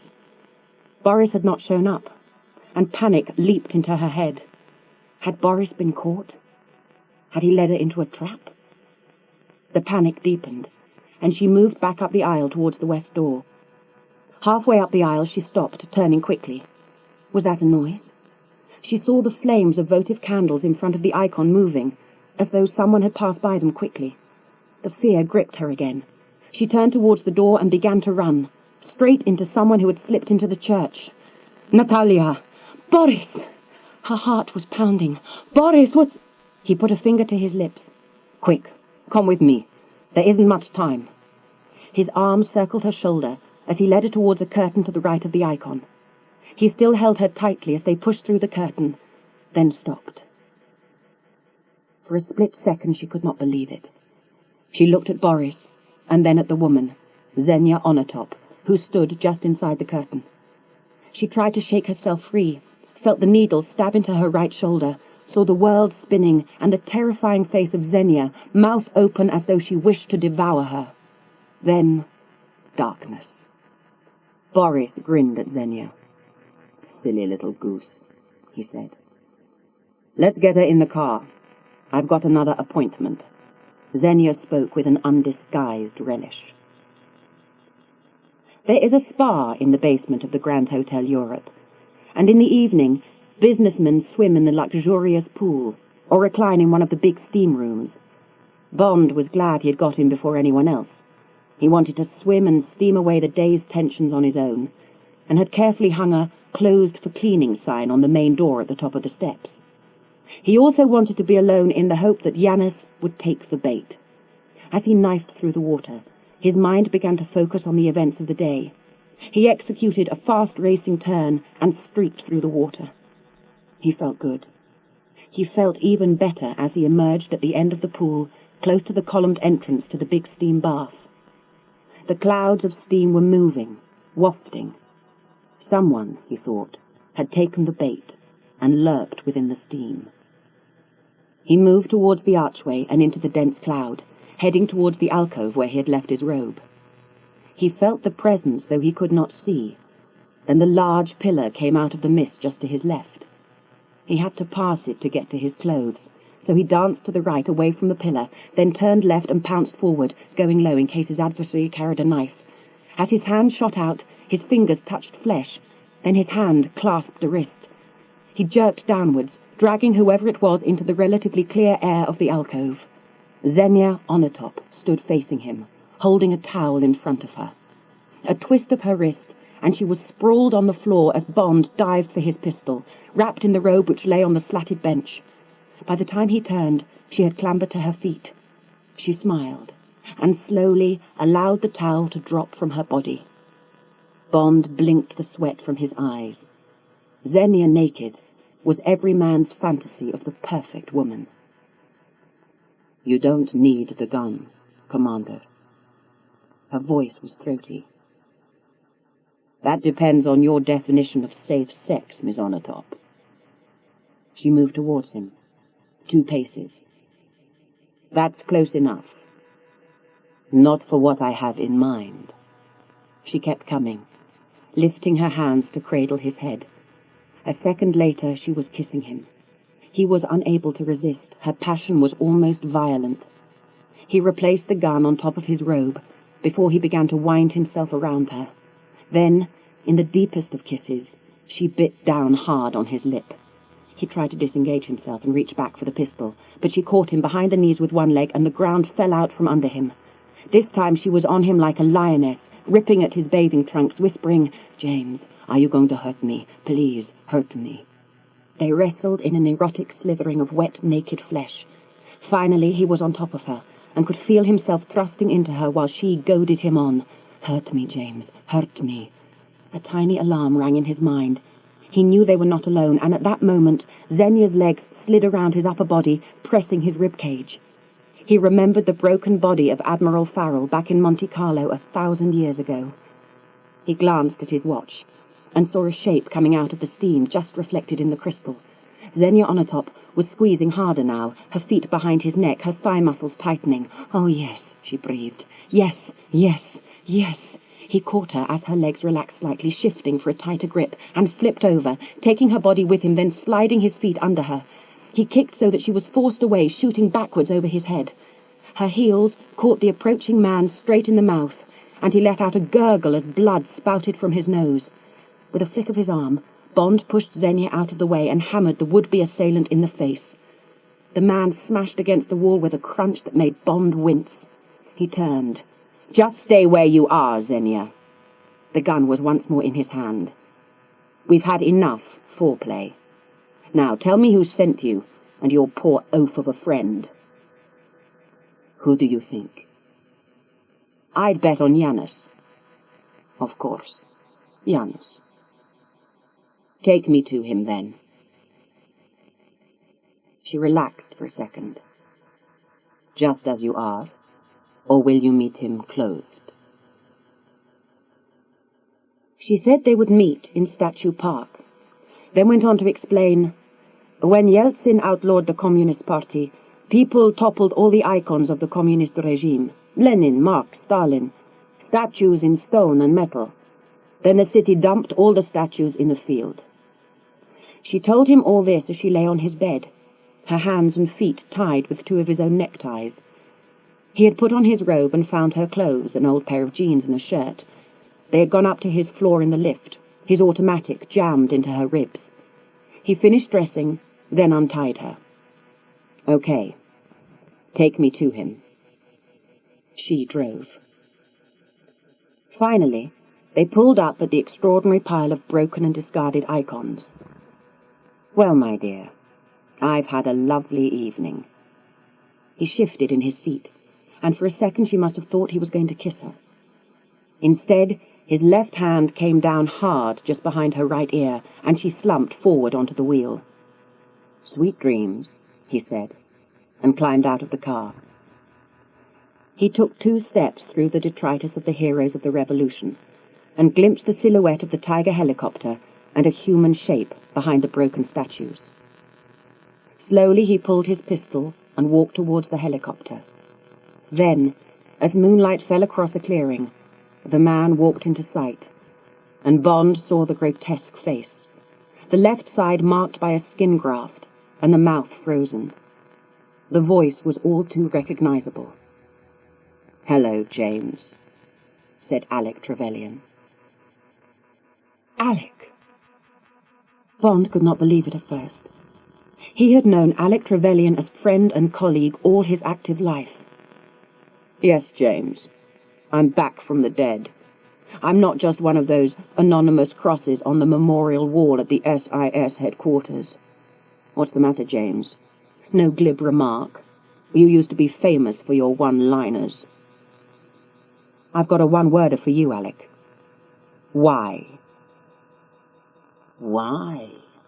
Very droll, James. Why? Okay. How about going out, risking life and limb, putting your life on the line, then finally ending up on the scrap heap? Happens to everyone, Alec. We're no different from soldiers, civil servants. So you think it's okay to win a war, come home and hear, 'Well done, chaps, you did a good job, but times have changed, goodbye.' You think that's fair?" "Nobody ever said life is fair." "Quite. That's it. I went missing because I saw there was no future as a worker ant. I went freelance. You went freelance, even though you'd taken a pledge. To what? Queen and country? It was the job we promised to do. Yes, James, we made promises, but the world's changed. That's part of life, part of the job.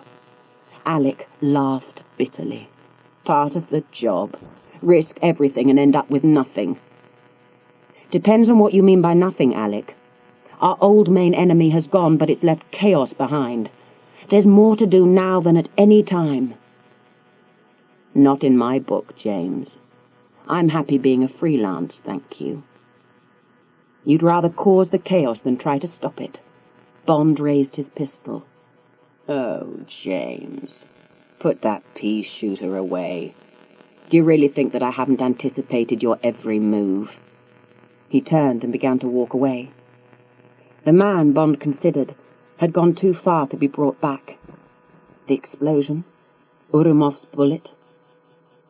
I trusted you, he said aloud. James, don't be so bloody melodramatic. I always took you for a realist. Trevelyan turned back. Trust. Trust's dropped out of the dictionary. The accountants have taken over, or hadn't you noticed? It's all money, chum. We're stuck in the slough of despond, which goes under a new name, free market morality. So, how did the SIS vetting miss the fact that your parents were Lentz Cossacks? That made you a security risk. Well, they knew, James, old sport. They simply thought I was too young to remember. We're both orphans. You ever think how the service prefers orphans? The SIS likes to become your family. My parents survived one of the most treacherous acts perpetrated in the name of the British government. They survived Stalin's death squads, but my father couldn't live with himself, or let my mother live with it. The SIS thought I would never remember what happened, so it became a nice little irony. The son went to work for the government, whose betrayal caused his father to murder his mother, then take his own life. But I always remembered, James. Even when I was being utterly loyal, I never forgot. Bond nodded. Hence, Janus. Janus, the two-faced Roman god. They stood looking at each other, in a battle of wills. Then Bond realized a pencil-thin dot of red light was crawling across his shoulder to his face. A laser sight. Someone, hidden among the debris, had him literally in his sights. Trevelyan turned away again. I did think of asking you to join in our little scheme, James, but I knew your loyalty would always be to government orders and not to friends. He disappeared into the night, and Bond moved, falling flat, firing into the darkness, rolling, jumping, running again, searching for cover, but the pinpoint of light stayed on him. From somewhere unseen, the sniper squeezed his trigger. There was a hiss like lightning streaking towards him. He felt a huge blow on his chest, knew somehow that he had been hit by a very powerful stun gun. Once more that day, his world went suddenly black. The last thing he registered was the smell of burning. He was being banged hard in the back. Someone was calling to him, a woman, her speech accented. "Wake up, please, wake up." A Russian accent. He struggled to the surface. He sat in a cockpit, rows of instruments in front of him and a canopy around him, but he was bound tightly into the seat. Rope crossed his chest, arms and legs. He sat, absolutely secured, in the forward cockpit of the Tiger helicopter. The voice, accompanied by banging, came from the rear. He managed to turn his head just enough to catch sight of the dark hair and attractive face, while her feet kept up their pounding on the back of the pilot's seat. "I'm here. I'm here, it's okay." His voice sounded slurred. "Do something," the woman was pleading. "For heaven's sake, do something." Pushing with all his strength, Bond managed to reach some of the switches with his face, clicking them on with his nose. Some of the instruments illuminated, and there was a whine as the engines began to spool up. A beeping noise attracted his attention, and he peered at the instrument concerned. It was a display flashing on the weapons control panel. Delay launch in seconds to 17, 16, 15... Launch, he thought. Missiles? The chopper itself? The numbers moved on relentlessly. 07, 06, 05, 04. The whole cabin began to shake violently, and a pair of missiles screeched off from under the stubby weapons-bearing wings. They lifted upwards, slicing into the sky. Eyes down again, he saw another counter moving. One set of figures remained set at 003, 109, 001. That would be the target position. And below it another series of numbers flowed, suddenly stopping at the same coordinates. 003, 109, 001. A match. And he now knew where the target was located. He was sitting in it. High in the sky, the rockets had turned and were coming down, pointing directly towards them. He yelled back at the girl. "I need a square red button, probably lit up. Can you see it?" "There, to your right, to your right." There it was, with the words, "Caution, eject" above it, and out of his reach. Summoning all his strength, he slammed his head towards the button and felt his right temple touch. Then the world changed again. There was a massive thump from beneath the long cockpit as it was launched into the air, a capsule which shot to 200 feet before parachutes were deployed. At the apogee of its surge upwards, the capsule seemed to hover, and from below came the devastating explosion as the two missiles smashed into the frame of the helicopter, sending up a great fireball that for a second engulfed the capsule. The girl was screaming behind him, and he knew that his own mouth was open in a silent scream. The capsule drifted down and hit the earth with a heavy, bone-jarring thud. It was several seconds before Bond realized that the jolt of the ejector rockets had loosened the ropes. He struggled until his arms were free, then his hands, so that he was able to reach down and release his legs. He popped the canopy and began to climb out and along to the rear compartment where the girl sat in shock, wild-eyed. She was held down by straps. Her arms were secured to the seat, and a tight strap was around her ankles. He swung around, swiftly undoing the straps. "Come on, let me help you out." The girl grabbed his arm, and he helped her to the soft earth. Almost as they touched the ground, she lashed out, trying to escape from him. "Let me go. Take your hands off me." She clawed at him with her fingernails. They were still grappling when the spotlights of two helicopters nearly blinded them from above. They could hear the wail of sirens and a voice on the loudhailer. "If you move, you will be shot where you stand." "It would be a good idea to pretend we're one of these damned statues," Bond said, gently wrapping the trembling girl in his arms. The headquarters of military intelligence for the St. Petersburg area lie behind high brick walls near what was once Red Army Student Street. Bond and Natalya were taken straight to an interrogation cell, and the metal door was slammed behind them. An unshaded light bulb hung from the ceiling, and the furnishings were a simple metal table and 3 metal chairs. The table and 2 of the chairs were bolted to the floor. The third, Bond discovered, had been brought in recently and was not secured. The girl cowered in the corner, her eyes full of fear. Moving towards her, he said quietly, "We haven't much time." She crawled along the wall. "Stay away from me, or I'll scratch your eyes out." He grabbed her by the wrists and pulled her towards him. "Now listen, I work for the British government, so you can either take your chances with me or put your life in the hands of your fellow countrymen, the people who killed everyone at Severnaya." "Where's Severnaya? I've never been to Severnaya." "Your watch has." He twisted her wrist, reading off the frozen time. 7:15 and 23 seconds in the evening. The very moment of the Goldeneye blast. I put my money on the fact that you were the one who climbed up the remains of the big satellite dish to get out. She gave him a little nod of agreement. "Who are you?" he asked. "Natalya Feodorovna Simonova. Yes, I am a level 2 programmer, and I know what happened." "Natalya, Who was the inside man on this? Boris Grishenko. Russian Federal Intelligence. The old KGB? Or military? A brilliant computer programmer, but I think probably old KGB. Was there anyone else? Inside? No. What about satellites?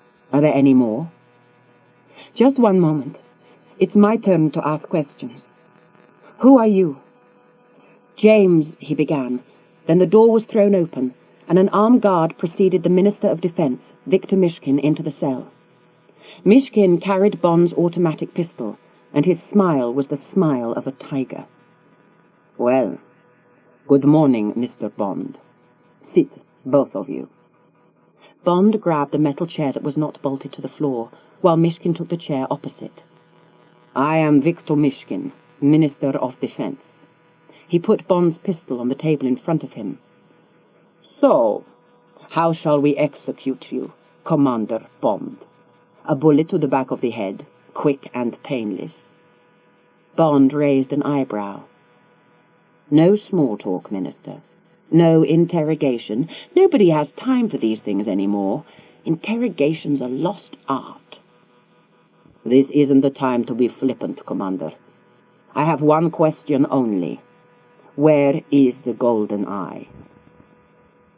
I assumed you had it, Minister. No. All I have is an English spy, a Severnaya programmer, and the helicopter they stole. You only have what one traitor in your government wanted it to look like. Mishkin's hand came down heavily on the table. Who is behind your attack on Severnaya? Who ordered it? Who had the access codes? Bond retorted. The penalty for terrorism is death. What's the penalty for treason these days, Minister? You have a traitor close to you. Natalya looked at Mishkin. It was Urumov. General Urumov and that woman, the one like a snake. Together they killed everyone and stole the Goldeneye. Mishkin threw back his head and laughed. Ha! Why would Urumov do that? Because there's another satellite. Exactly the same as the one they used to destroy Severnaya. Mishkin's smile turned itself off. This is true. Absolutely true. The second one is codenamed Misha, and somewhere out there is a second control complex. A commotion at the door stopped them short. General Urumov cannoned into the room, slamming the door behind him. Defense Minister, I must protest, he blurted, struggling for breath. General Urumov, this is my investigation. You are out of order. From what I've just heard, General, it is you who is out of order. Urumov picked up Bond's pistol from the table. I think I've seen this weapon before. Put it down, General. In the hands of our enemy. Do you even know who the enemy is, Victor? Mishkin made a gesture, as though he were knocking an insect out of the way. Guard, the General is under arrest. The guard began to unholster his machine pistol. Too late, for Urumov wheeled and shot him. Bond dragged Natalya down to the hard stone floor, trying to protect her with his body, as Urumov turned and took off Mishkin's head with a second shot. What a terrible state of affairs. Defense Minister Viktor Mishkin is murdered by the cowardly British agent James Bond. He flipped the magazine from the pistol, pocketing the ammunition and tossing the gun to Bond as his hand went towards the weapon holstered at his hip. In turn, Bond is shot while trying to escape. He levelled his pistol and began to shout, Guards! Guards! Quickly! The pistol came up in his hand, but Bond had already moved, diving from the unanchored metal chair and hurling it at Urumov, who caught it across his chest, falling backwards. The pistol went off, and a bullet ricocheted around the cell. Bond's fist caught Urumov on the jaw as his head lolled back unconscious. Bond dragged Natalya and the one loose chair to the wall behind the door just before it clanged open, and two soldiers, both with machine pistols, barreled into the room and stopped short, staring at the bodies. Bond leaped forward, swinging the chair, smashing it into the faces of the two men. Then, catching Natalya by the wrist, he hauled her out of the cell, stopping only to scoop up a machine pistol that had fallen from one of the now unconscious soldiers. Bond pulled the girl close. Run like hell, and don't stop for anyone. They set off at a sprint into the darkness.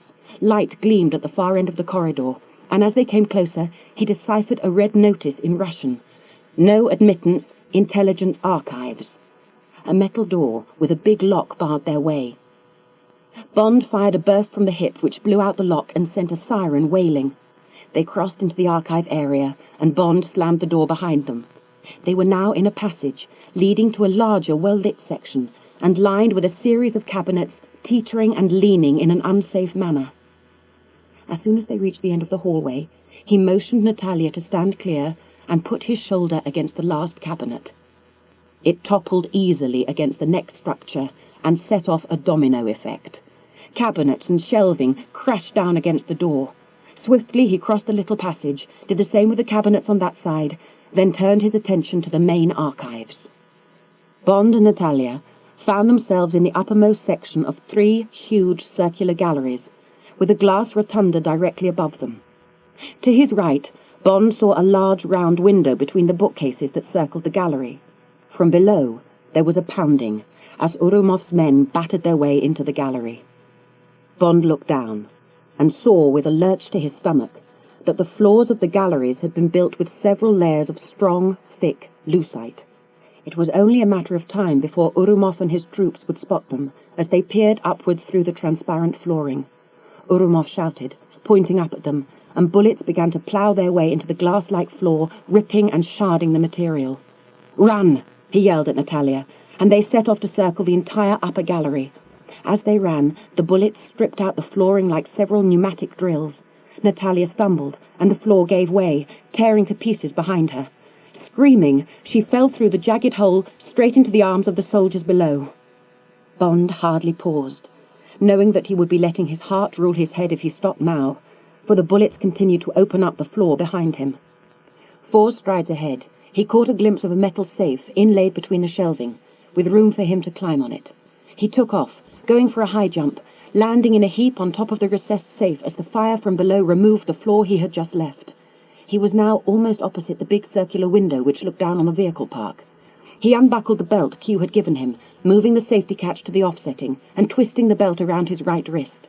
He aimed at the far edge of the rotunda high above and pressed the firing mechanism on the buckle. The belt bucked in his hand as the tine shot out, trailing its high-tensile cord.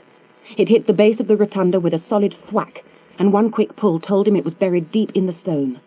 Bond launched himself, swinging in a wide arc right across the gallery, straight towards the circular window. He struck the window in the center, feet first, letting go of the belt. Then came the shattering crash as the window caved outwards, and James Bond smashed through it and dropped 40 feet to the ground. The military truck parked directly below did not provide the softest landing he had ever made, but it was safe enough, and the most difficult part was getting down from the top of the tarpaulin to ground level.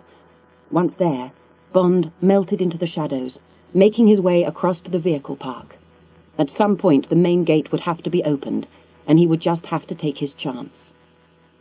There was a movement at the main entrance, so he flattened himself against a cumbersome T-55 tank, watching as Urumov and one of the soldiers dragged Natalya towards a car and threw her roughly into the back. Urumov sounded furious and had a weapon in his hand. Bond turned and found himself looking at the rear of the T-55. He frowned, then made up his mind and moved. Natalya could smell the sour, unwashed body of Urumov, crammed next to her in the car. The soldier headed for the main gate and slowed for only the minimum amount of time it took for the guards at the gate to identify Urumov. Then, with the general shouting for the driver to move as fast as he could, they shot out of the gate, skidding into a left turn, building up speed as they ran parallel to the wall of the vehicle park. Suddenly, the wall on their left seemed to disintegrate, and the prow of the powerful T-55 lurched through the debris onto the road directly behind them. It slewed from side to side, but still followed at its flat-out speed. Bond had sighed with pleasure when he fitted himself into the driving seat of the T-55. There was a machine gun in reach alongside the driver's seat, but he could not use that while Natalya was still in the car, so he concentrated on a straight chase. With luck, if he could control the machine, he might just run Urumov to earth, literally. He saw Urumov's car take a right and followed, cutting the corner at an angle so that the tank's hull lifted, and there was an unpleasant crunching sound as he flattened a row of parked cars. As the hull came down again, Bond saw the car had hit an intersection, crammed with traffic, and was reversing rapidly. It weaved backwards, then took another right turn into an alleyway. He gunned the motor, and this time made a perfect right turn. Too late, he saw, but while the alley was big enough for the car, it certainly gave no leeway to the tank. He was committed, though, so he straightened up and increased speed. The tank cut a swathe of brick, dust, and rubble from the buildings on either side, heaving its way along the old cobbled street, finally bursting out onto a wider road, a T-junction, with a wide canal facing him. The car had squealed left and then right onto a bridge crossing the canal. Bond started to make the turn onto the bridge when he realized it was impossible. The bridge was a delicate structure built to take normal traffic, but a serious hazard for the tank.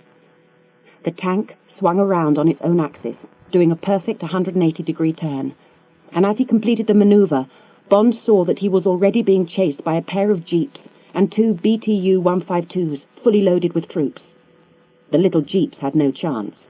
Their drivers, blinded by the dust and smoke, shot out of the alley exit and ploughed straight ahead, seeing the canal too late.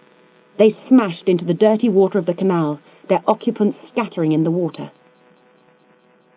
The pair of BTUs made the left turn, very close to each other, and were on top of Bond's tank before they knew it.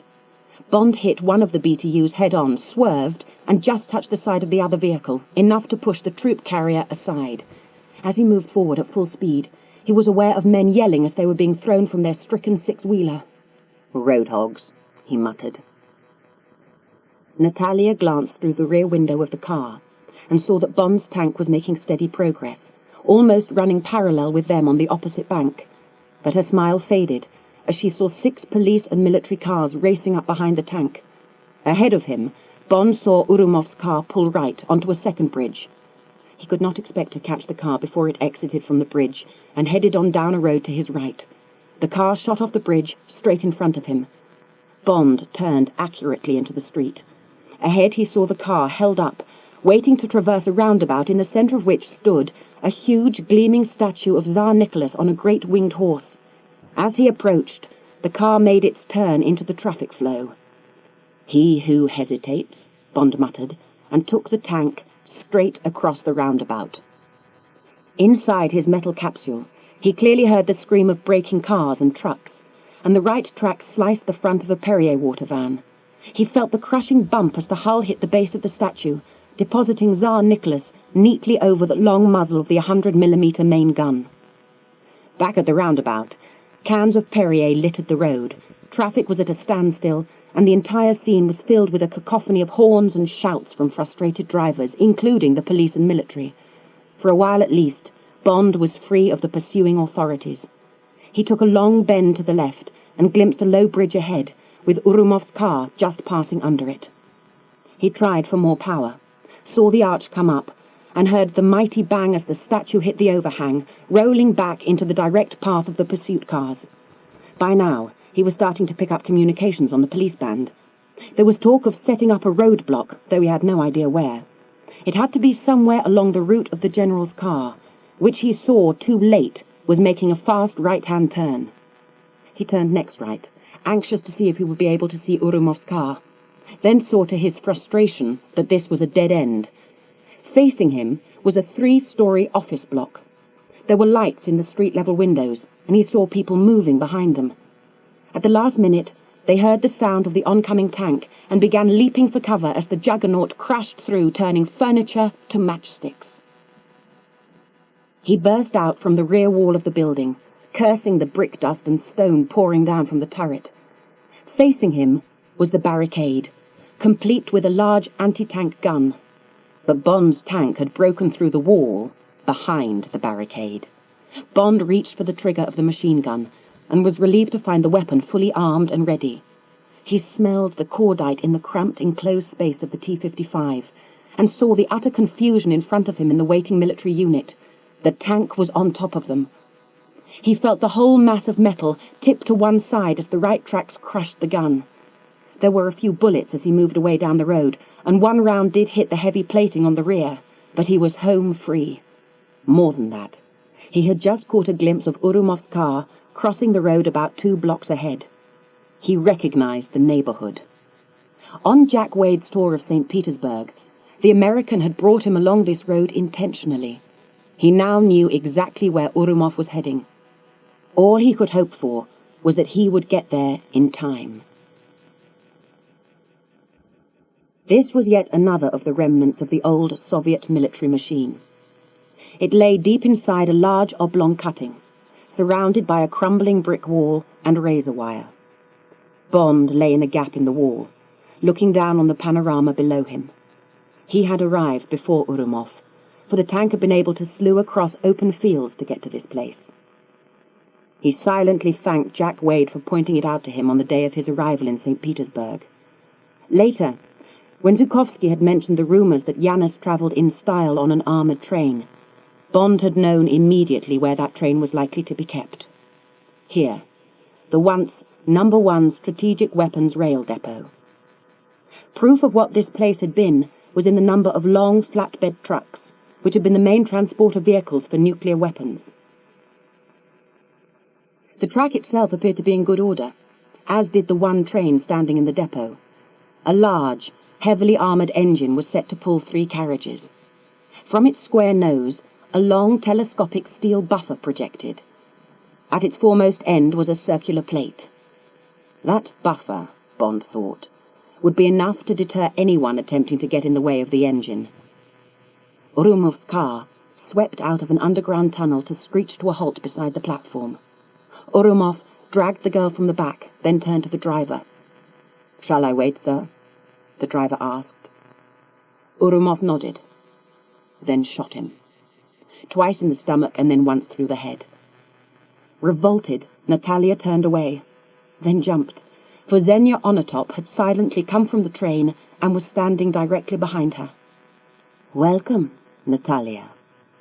She gave a wolfish smile. "Arkady."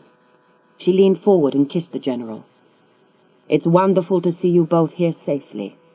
Janus is going to be pleased." When they took Natalya into Alec Trevelyan's carriage, she gasped at the opulence.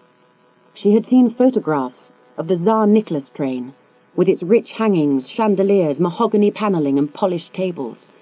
This seemed to be a replica.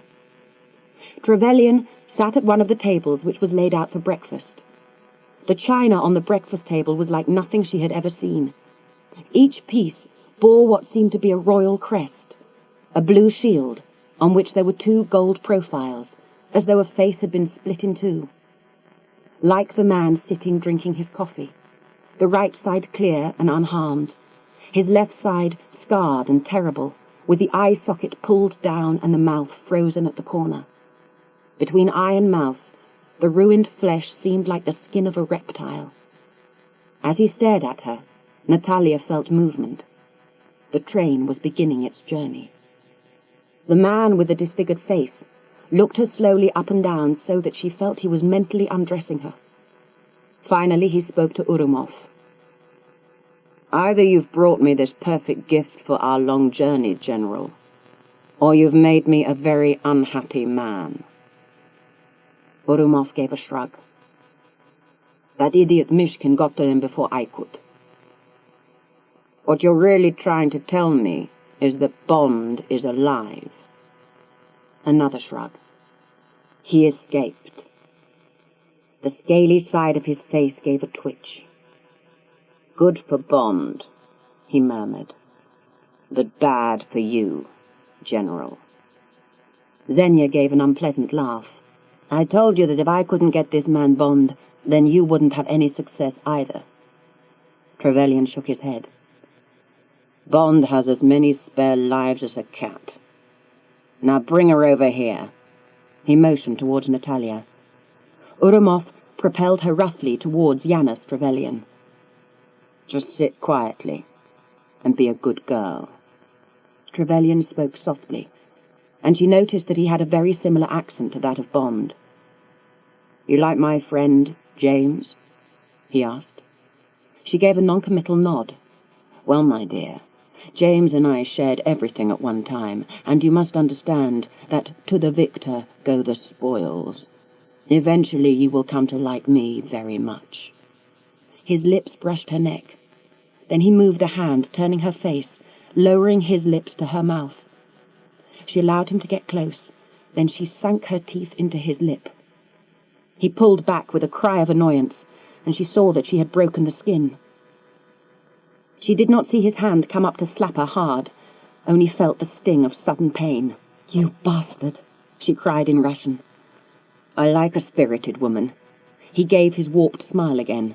"I shall enjoy breaking you, Natalya Feodorovna." As he moved towards her again, there was a shrill, piercing alarm, and red lights blinked on the roof of the carriage.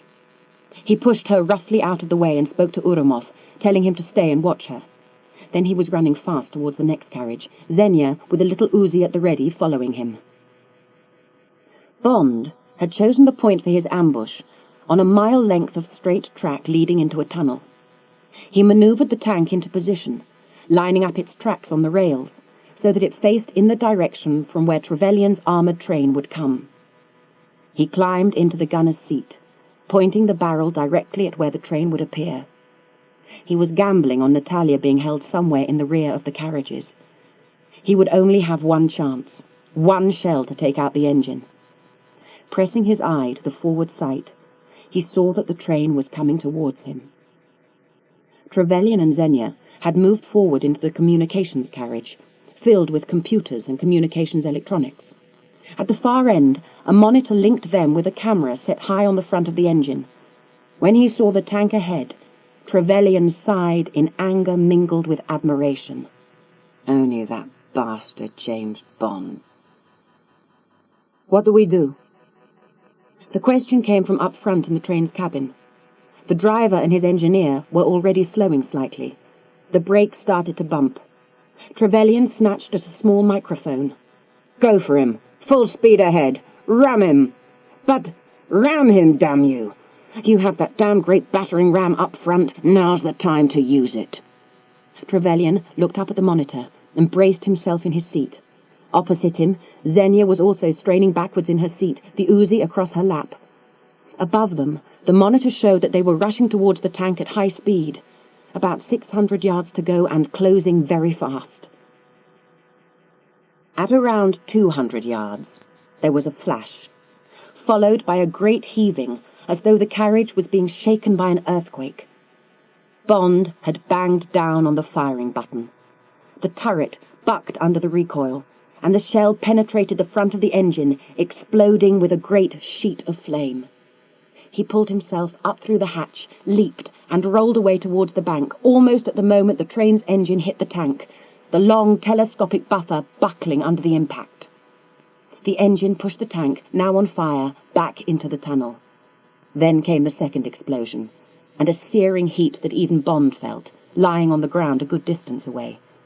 He raised his head and saw the wide plume of flame and smoke coming from inside the tunnel. Then Bond was on his feet, pistol in hand, running full tilt towards the carriages. In the communications carriage, both Xenia and Trevelyan had been thrown to the ground. Xenia's Uzi had skittered along the aisle, and they were plunged into darkness. "Emergency generator!" Trevelyan shouted, and Xenia stumbled to the switch. As the light came back on, the voice came from behind them. "Just stay absolutely still." Trevelyan did not even bother to look around. "James, why can't you just die like any other normal person?" The train's engine had uncoupled as it plunged into the tunnel, and Bond was uncertain whether Natalya was in the forward carriage or the one behind. He also needed a new weapon, and his eyes alighted on a small handgun on one of the computer tables. He picked it up and cocked the mechanism. The weight of the gun told him it had a full magazine. "Turn around with your hands on your head," he ordered. "Both of you. Now." As they obeyed, he saw Xenia's eyes move towards her Uzi, which lay on the floor. "Kick that towards me, please, Xenia." The Uzi slid towards him, and Bond caught the machine gun with the side of his foot, sending it under the seats to his right.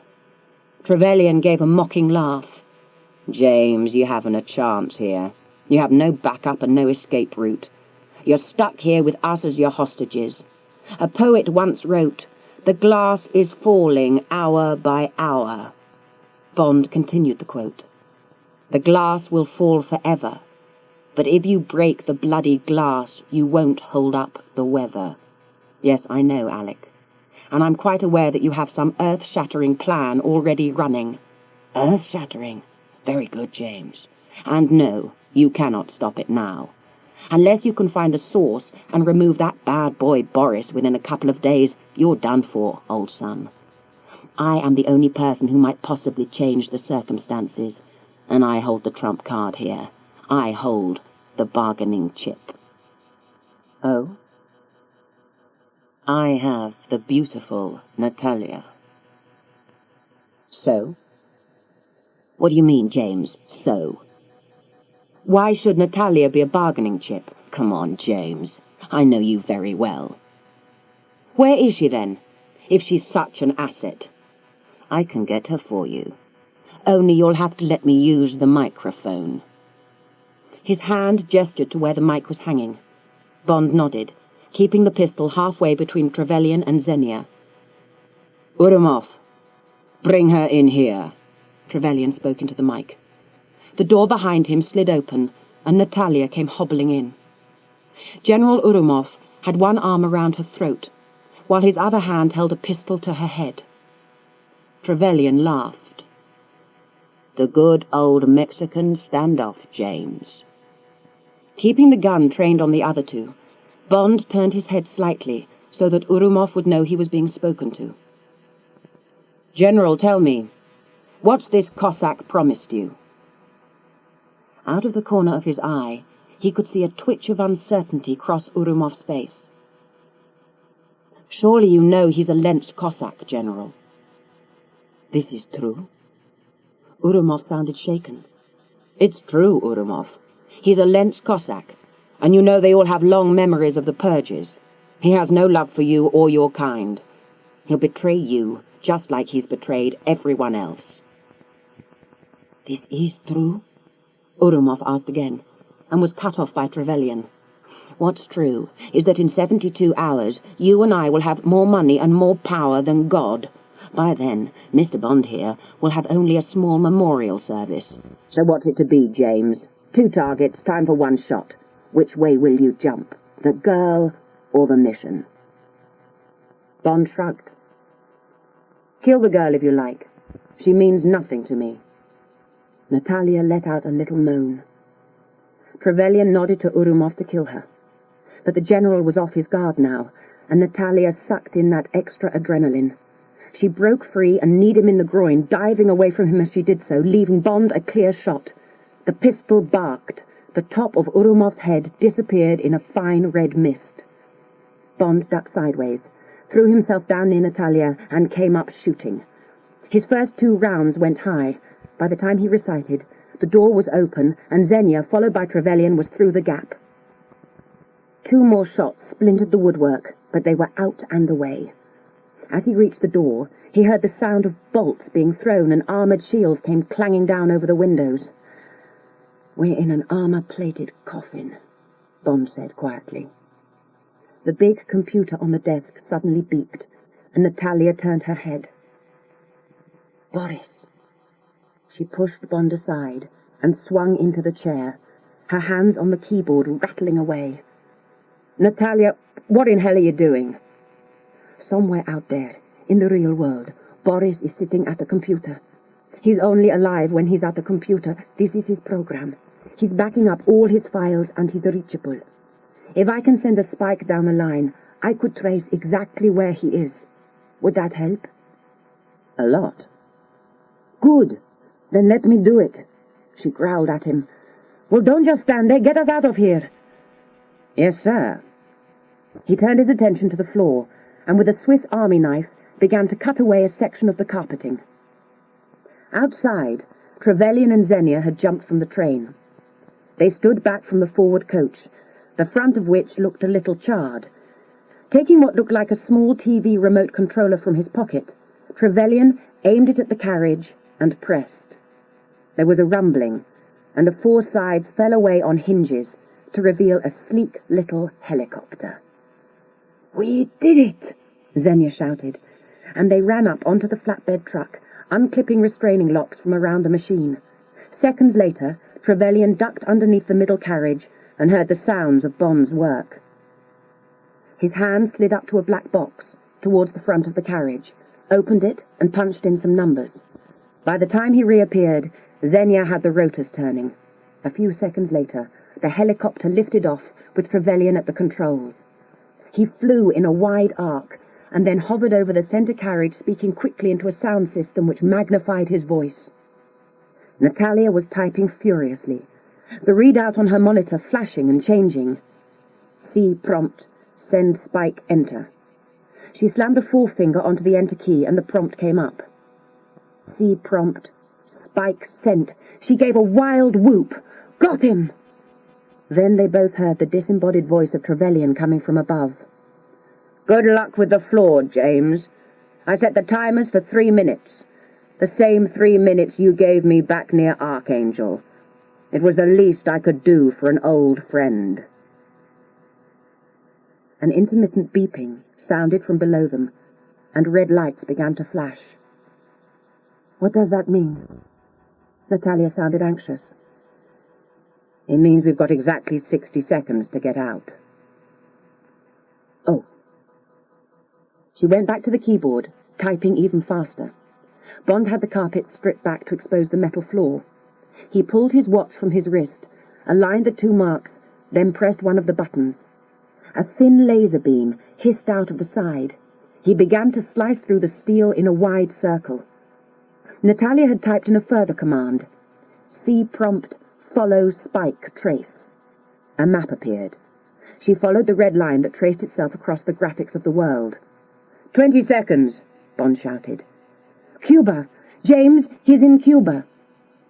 Bond thumped the center of the laser tracing, and a circular sheet of steel dropped to the ground below the carriage. 15, he yelled. Havana! Got him! No, to the north! Near enough!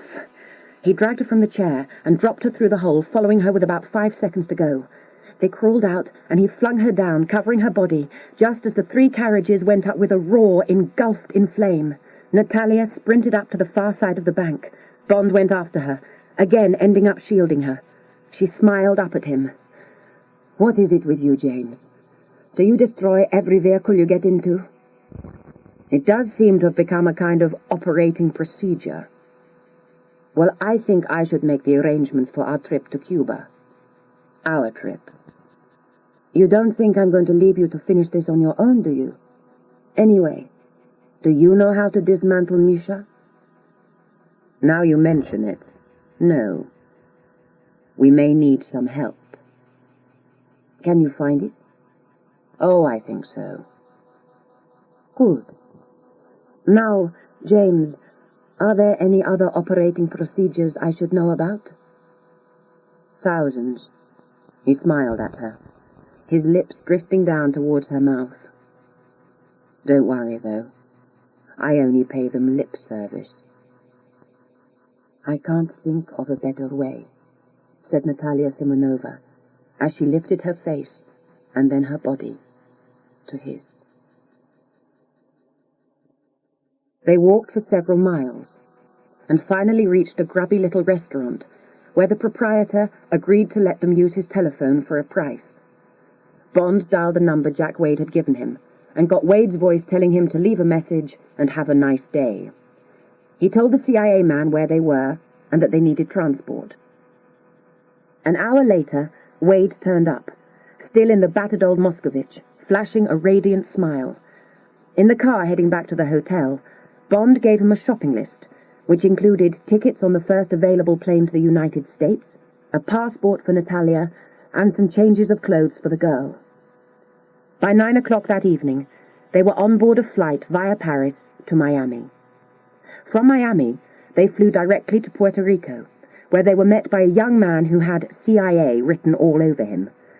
The young man drove them to a luxurious beach house in an equally luxurious BMW, which he said was for their use while they were on the island. The following afternoon found them on the road, exploring the island. "You don't know what this means to me." Natalya's hair was ruffled by the warm breeze. "You know, James, all my life I wanted to come to the Caribbean.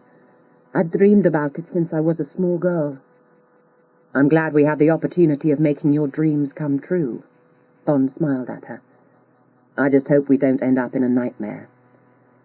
A loud beeping came from the radio panel. "That could be our wake-up call." Bond stabbed at one of the buttons on the radio, and a panel dropped, to reveal a small radar screen with one green blip showing. "It appears we have company." Bond's brow wrinkled. They both became aware of the sound of an approaching aircraft. A neat little Piper Archer passed low over their heads, flaps fully extended so that it could land in the road in front of them. Bond placed an automatic pistol on the console between them. The Archer taxied on up the road and finally turned left, coming to a stop in an empty field. Bond braked and turned into the field. As they came to a halt, Jack Wade clambered down from the passenger seat, carrying a small briefcase. "Jimbo!" he greeted Bond. "I told you never to call me that. And what are you doing here?" "You wanted the job of finishing off Janus, and I bring tidings from your boss. She says, go ahead. Tomorrow, in fact. Oh, and this is a present from what's-his-name, N-R-A-Q.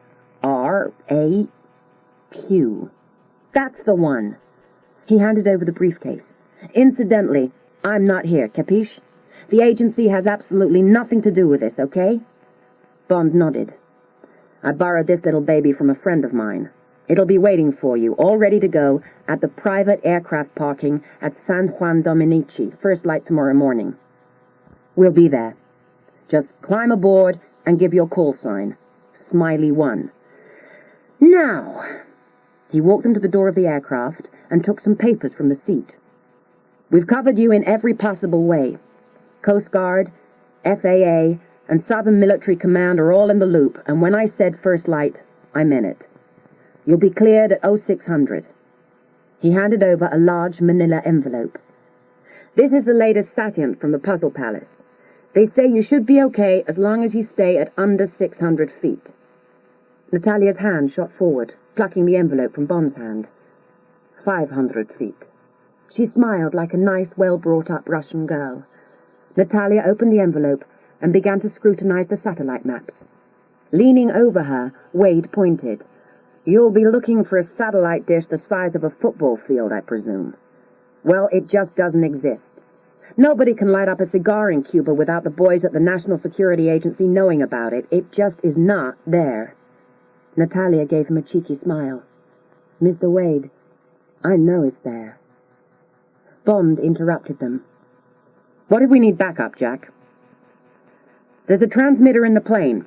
It'll send a warning if the plane comes unstuck. If you're in trouble, just squawk and I'll send in the Marines." The pilot gestured to Wade to hurry up. "My chauffeur is getting anxious." He clapped Bond on the shoulder and kissed Natalya on the cheek. "Just hang a right at the end of the runway. It's only a short ride to Cuba from there. Good luck. James, you can take Janus out. You know all that guy's moves. The problem is that he knows all mine as well. We worked together for a very long time. You'll still take him, Jimbo." That night, Bond checked out Q's briefcase in the privacy of the beach house. It contained a new watch and 6 small magnetic charges which could be controlled by it. He packed them away among the kit he would be wearing the next morning. Outside on the beach, he sat down near the surf, wrapped in thought. Natalya came barefoot across the sand. She reached down and tousled his hair, but he did not move, and seemed unaware of her presence until she spoke, squatting on the sand next to him. "Janus was your friend, wasn't he?" she asked. "Several lifetimes ago, yes." "And now he is your enemy. So tomorrow you'll go and kill him. Is that simple, yes?" "Yes." She drew in breath through her nostrils. He saw the anger in her eyes. "No, James. No, it's not that easy. She tried to get up from the sand, but he grabbed her arm and drew her back to him. I hate you. She spat like an angry cat. I hate all of you. Your kind have caused so much grief all over the world, with your guns and your instruments of death. She began hitting at him, pummeling his chest. He enveloped her in his arms, and she began to cry softly. So many of my friends, she sobbed. My friends, members of my family. So many have died because of people like you. There have to be people like me. He hugged her close. I do a necessary job. If I didn't do it, someone else would. After a while, her sobbing stopped, and they walked back to the house. Later, in the afterglow, she clung to him. James.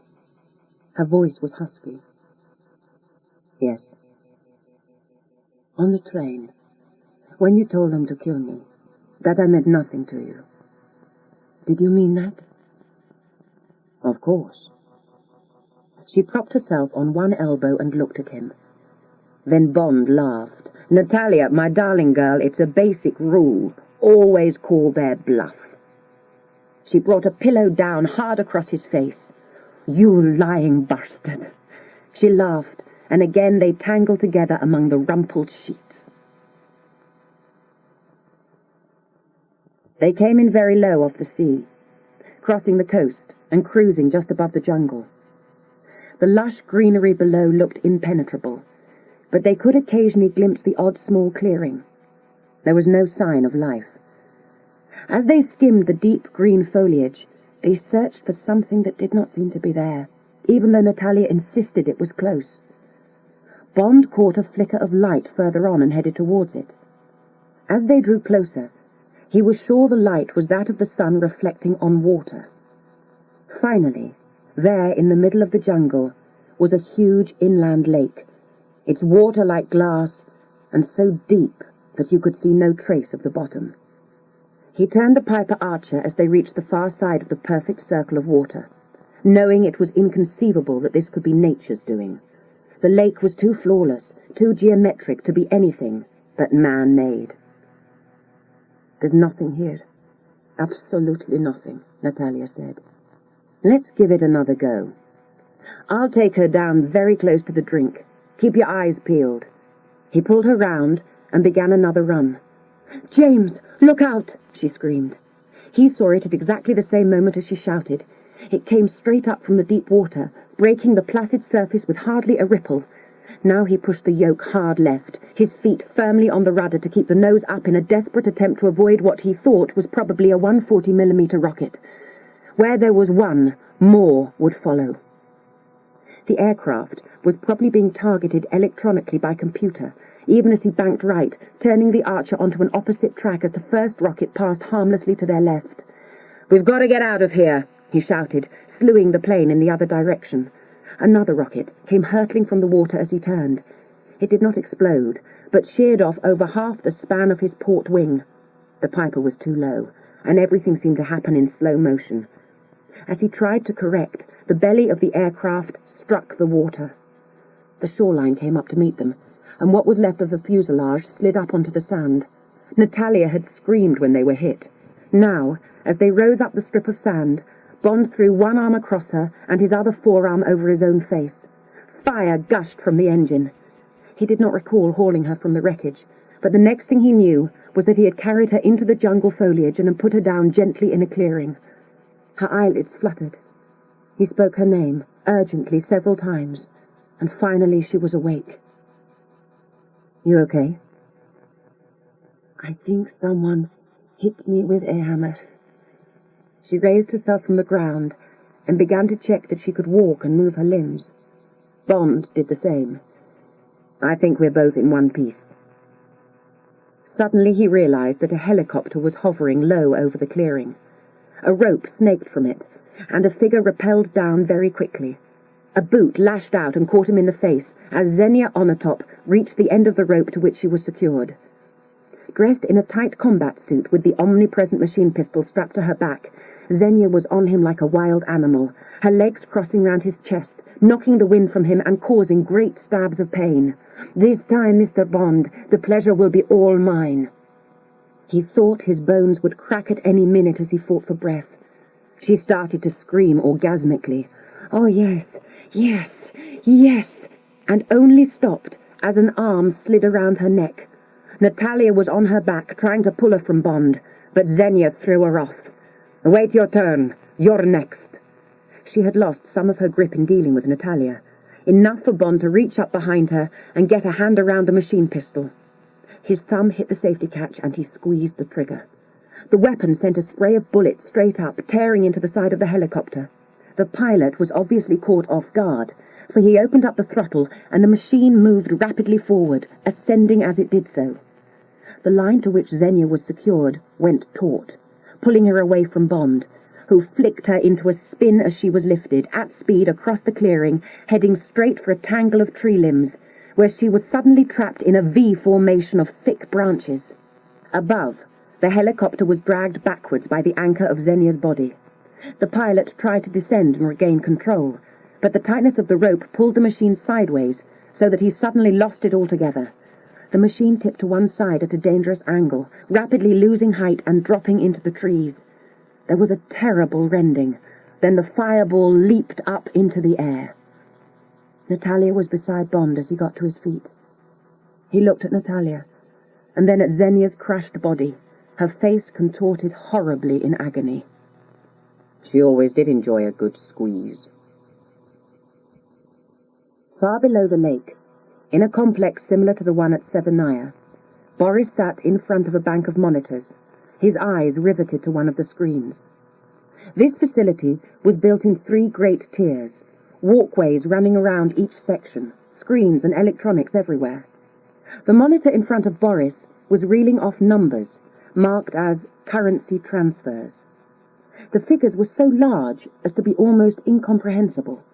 Billions of dollars were being moved from the Bank of England into a series of accounts in France, Switzerland, Brazil, Argentina. Going well, eh? Alec Trevelyan stood behind him. And they won't know until tomorrow. They will never know once we bring Misha into play, my friend. What's the status? Is the satellite in range? Boris pointed up to a large screen to his right, which showed the orbit status, with the red satellite symbol winking away above southern Africa. About 6 minutes. Boris gave a little cackle. Okay, prepare the dish. Boris slapped his hand onto the console, and his lower lip jutted out. No, not yet. I'm not ready. But I am, Trevelyan snapped. I'm taking no more chances. Prepare the dish, Boris, or you won't live long enough to collect anything. Breaking from the jungle and onto the beach, Bond and Natalya stopped at the jaw-dropping sight in front of them. The water was moving, and from it rose 3 telescopic masts, joined by steel cables. Reaching their full extension, the mast locked into place. Suspended between them, they saw a latticed triangular structure with a catwalk trailing from it. Then the lake started to recede, and emerging from where the water had been, there came a massive parabolic shape, a radio dish hundreds of feet in diameter. Fancy climbing onto that thing, Natalya? We can get up there by climbing that metal lattice work. After you, James. Far below them, inside the circular control room, Trevelyan had opened his briefcase and taken out the Goldeneye. Holding it out to Boris, he said, "The world's greatest cash card." Far away, the satellite, disguised as a piece of space junk, began to reveal itself. A silvery ULF antenna slid out, extending itself to a distance of half a mile. "Target coordinates, please." Trevelyan spoke like a commander on an electronic battlefield. "The target is London." Boris started typing in sets of numbers to activate Misha. At that moment, Alec Trevelyan glanced behind him and caught sight of one of the external security screens. There he saw Bond and Natalya climbing through the girders of the latticework up onto the dish. He sighed. The man just won't take a hint. He turned to an armed guard. Take them out. Looking up from the rim of the dish, Bond saw that the superstructure in the centre, some 500 feet above, had begun to rotate. He's preparing to signal the satellite, Natalya warned him. How do we stop him? Look, right up there, below the superstructure. There's a maintenance room. If we can get in there, we can take out the transmitter, just above the antenna. Then, the shooting began. They could not see where the fire came from, but they were sitting targets. Bullets clanged into the metal around them. Natalya flinched and lost her footing on the slippery dish, slick with water and algae. Bond tried to make a grab for her and failed, losing his own balance at the same time. They both slid down the basin right to the centre, which was the stump of the dish, like a large blockhouse with a sealed hatch on their side. There was a heavy spoked wheel in the middle. Presumably, Bond reasoned, there was an airlock behind the hatch for the use of any maintenance staff. He grasped the wheel and began to turn. There was a hiss as the hatch swung open, and he helped Natalya inside a chamber. Another hatch with a wheel lay at the far end, so this had to be some kind of way in when the dish was below water. A minute later, they were through the other side of the hatch, making their way down a runged ladder to a pillared catwalk, circling the control room. Below, they could see Trevelyan and Boris seated at the firing console, and Trevelyan's voice came floating up to them. On my count, Boris. Both men had their hands on the firing keys. 3, 2, 1. They turned the keys and lights on the console started to wink. The display above read, Weapon armed, time to target, 00, 21, 32, 26. Natalya and Bond seemed to be rooted, horrified to the catwalk. Trevelyan uncovered the firing button and punched it, then laughed. God save the Queen.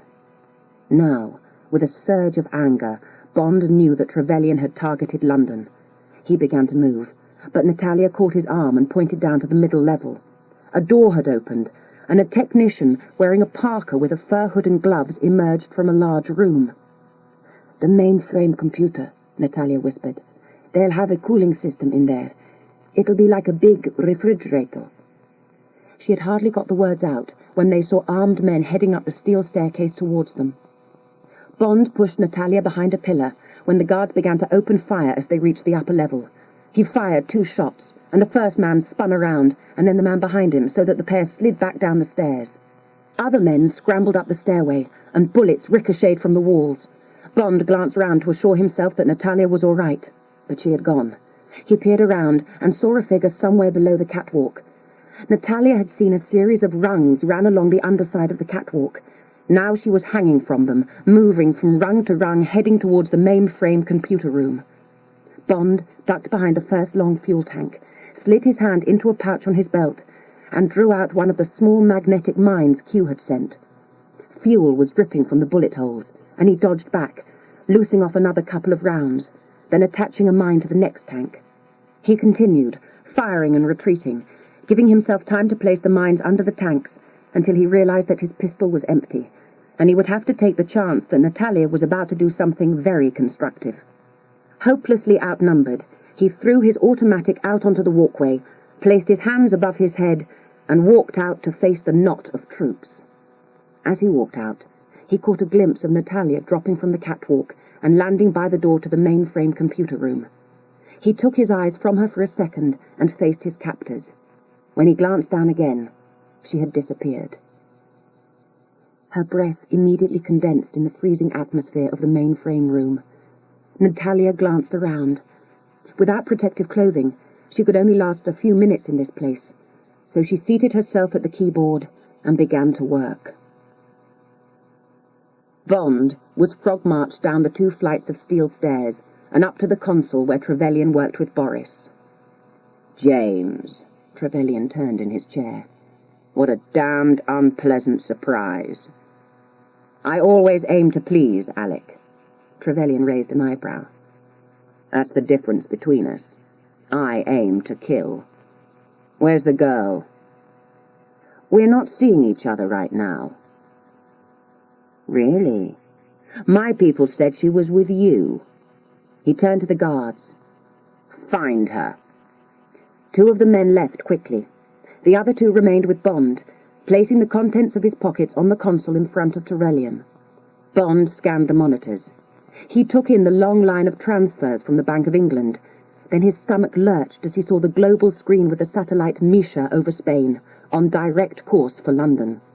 Time to target 00:15:7:39. With this kind of urgency, there was only one thing he could do. He let his right hand drift over to his left wrist.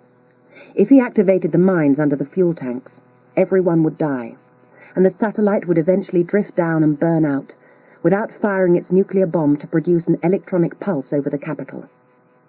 Trevelyan's hand shot up to Bond's left arm. "The watch, please, James." He yanked it from his wrist, examining it with an indulgent smile. "How is old Q doing these days? Up to his usual tricks, I suppose? I see you have the new model." He turned it over to reveal a tiny red pinpoint winking on the underside. "I still press here, do I?" He pressed the stem, and then the small button to the right. The red light immediately stopped winking, and Bond knew that the arming devices in the mines would revert to deactivated mode. He wondered how much fuel was still leaking from the tanks. In the mainframe computer room, Natalya, shivering with cold, had all but completed her instructions when the two guards burst in. She managed to hit the enter key before they dragged her out and down the stairs to where Bond stood under guard, and Trevelyan sat, smiling happily. Boris continued with his work on the keyboard. Bond looked from the screen to Natalya being brought across the floor. He saw the guards' boots left damp stains as they marched towards him. The fuel must be spreading both ways. Before the little party reached the console area, Bond relaxed. "Interesting little setup you have here, Alec. You break into the bank via computer, and then large sums of money are transferred. I presume just seconds before you activate Goldeneye, which, of course, erases all records of transactions together with the entire target. Very ingenious." "Thank you, James. High praise indeed coming from you." Bond gestured with his head. "Still, nothing but petty theft, Alec. You're nothing more than a common thief, a common murderer." "Hardly, James. You always did have a small mind. You see, it's not just a question of bank records. It's everything in every computer in Greater London. Tax records, the stock market, credit ratings, land registries, even criminal records. In 11 minutes and 43.21 seconds, the United Kingdom will once more enter the Stone Age." Bond looked as though he pitied Trevelyan. "All so that mad little Alec can settle a score with the world 50 years on. So you can settle an injustice done to your ancestors." "Oh, please, James, spare me any Freudian analysis." He slammed his hand onto the console. "England is about to learn the final cost of betrayal." Natalya had been brought close to them now. "Welcome to the party, my dear Natalya." Boris, hearing her name, swiveled his chair and saw her. "Natalya!" He sounded shocked. "This isn't just one of your games, Boris. Real people are about to die, you little bastard." She shrugged free of her captors and took a step forward, her palm hitting him hard on the cheek. They pulled her back, and in the tiny skirmish, Bond's pen rolled onto the floor. Boris slowly reached down, picked it up, and began to click it on and off. Bond watched him, fascinated by the clicks. One more, and the device would be armed. But Boris merely started to roll the pen between his fingers. "Where did you find her?" Trevelyan asked her guards. "In the mainframe, sir." Trevelyan snapped at Boris. "Check the program." Boris chuckled. "She couldn't put a bug in a simple game, let alone damage us. She's a moron. Anyway, she doesn't have access to the firing codes. All she knows about is the guidance system." At that moment, an alarm began to beep. A technician, sitting at the far monitor, all but shouted, "Retro rockets firing!" It was time for Natalya to smile. Boris leaped across to the technician, hammering at the keyboard with his right hand. "She's at 97 miles and falling. I can't regain control." "What the hell's going on?" Trevelyan was up on his feet. The time to target now read, aborted. Time to re-entry, 13:24. In the stunned silence, Natalya spoke. "It's going to burn up somewhere over the Atlantic." "You little bitch." Boris was still trying to regain control. "She's changed the access codes." As he spoke, Trevelyan pulled his gun and stuck it in Boris's ear. "I can break her codes. Move that damned gun away, Alec." Boris turned back to the technician. "Load the guidance subroutines. Now, quickly." Then he started playing with the pen again. Click, click. Click, click. Then a whole series of clicks so that Bond lost count, just as Trevelyan took his pistol from Boris's ear and turned it on Natalya. "Tell him. You hear me, girl? Tell him." Boris was screaming at Natalya. "Give me those codes, Natalya! Give me the codes!" Bond had no idea of the status of the pen that the crazy little computer specialist was waving in Natalya's face. He lashed out with one arm, sending Trevelyan's gun up and out of the man's hand. He then brought his foot up, kicking Boris's wrist and sending the pen arcing into the air. It exploded just as it hit the spreading pool of fuel on the floor. A sheet of flame shot up the stairs and wall back to its original source. The first fuel tank exploded. As it did so, Bond grabbed Natalya and pulled her towards the elevator on their left. As he banged the door closed, they both felt the thud of bullets hitting the sliding doors. "Can he really break your codes?" Bond asked. "It's possible." "Then we'll have to destroy the transmitter." The elevator stopped at the base of the catwalk, which led to the transmitter cradle they had seen as the whole structure rose from the lake. An armed guard turned towards the opening doors and saw the woman slumped on the floor. He immediately ran into her, dropping his machine pistol in his hurry to help. As he knelt, Bond dropped from the roof where he had lodged himself and chopped viciously at the man's neck. Natalya was on her feet again as Bond removed the guard's pistol and threw it to her.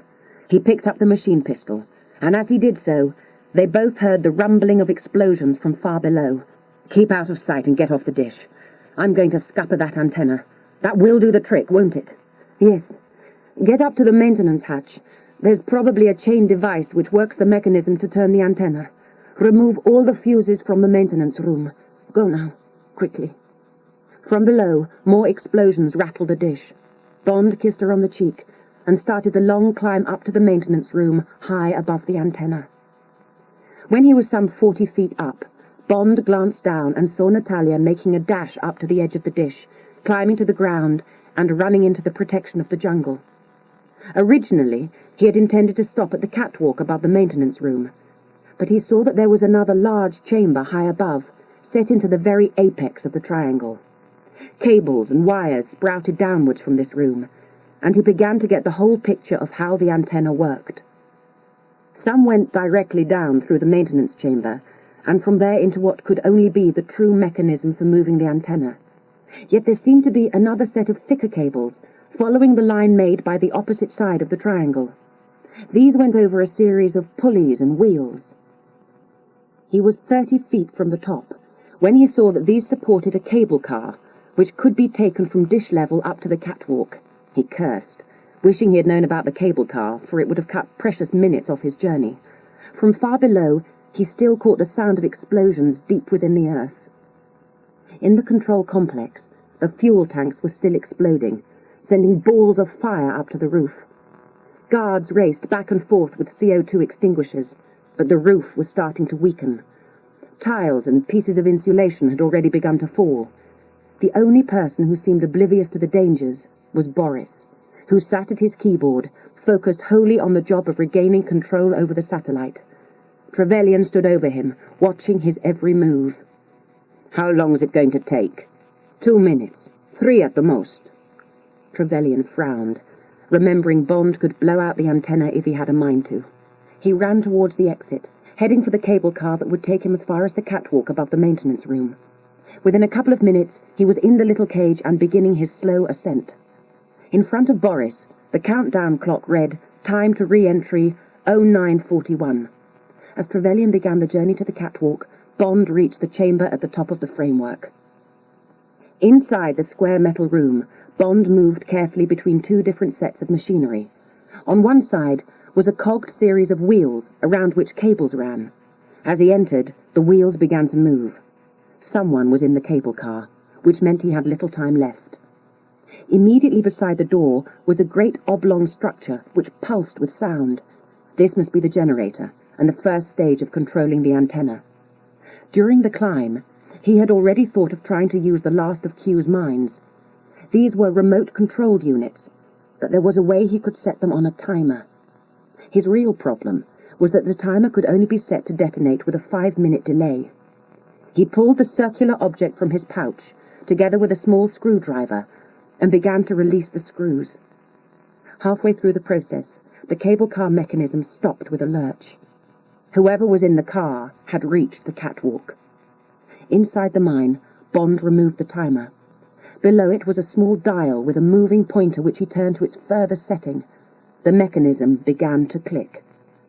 Placing the mine below the generator, he swung himself out of the room, preparing to make the climb down to the catwalk.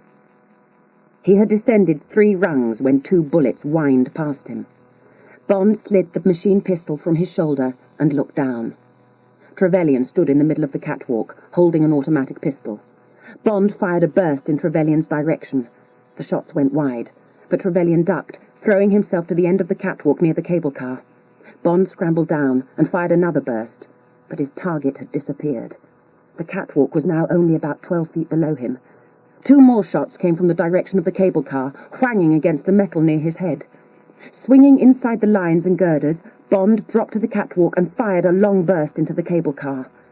It took a second for him to realize that the car was empty, and he turned just in time to see that Trevelyan had somehow worked his way to the other side of the catwalk and so positioned himself behind him. The man who was Janus gave a smile of pleasure as he raised the automatic. "Goodbye, James." He squeezed the trigger. The firing pin came down with a click that Bond seemed to hear as though it were amplified in an echo chamber. Trevelyan shouted an oath and flung the empty pistol straight at Bond, who had already raised his weapon. The pistol grazed the side of his head just as he fired. The burst went wide. It also ended with a loud click. He, too, was out of ammunition. He barely had time to dodge as Trevelyan rushed him. He sidestepped and brought his fist up, aiming at his one-time friend's jaw. The blow connected with the side of Trevelyan's head and sent him sprawling and rolling over the catwalk. Bond vaulted over the catwalk, landing heavily on the roof of the maintenance room. He let himself down to the entrance. As he climbed in, there was a whir of an electric motor. Someone was repositioning the antenna. Down under the earth, Boris was making wild war whoops, shouting, "I've done it! Yes, I am invincible!" He typed the final command, "Send command, abort re-entry." The countdown clock read, "Re-entry 07:45. Then the screen cleared and scrolled out the message, "Stand by, antenna repositioning." In the maintenance room, Bond looked around, searching for a fuse box of some kind, but all the equipment was sealed. A heavy thud shook the whole room, leaving him in no doubt that Trevelyan had also leaped down from the catwalk. He expected the mine to detonate any minute now, but that could fail, and he wanted to make certain the antenna did not aim itself correctly.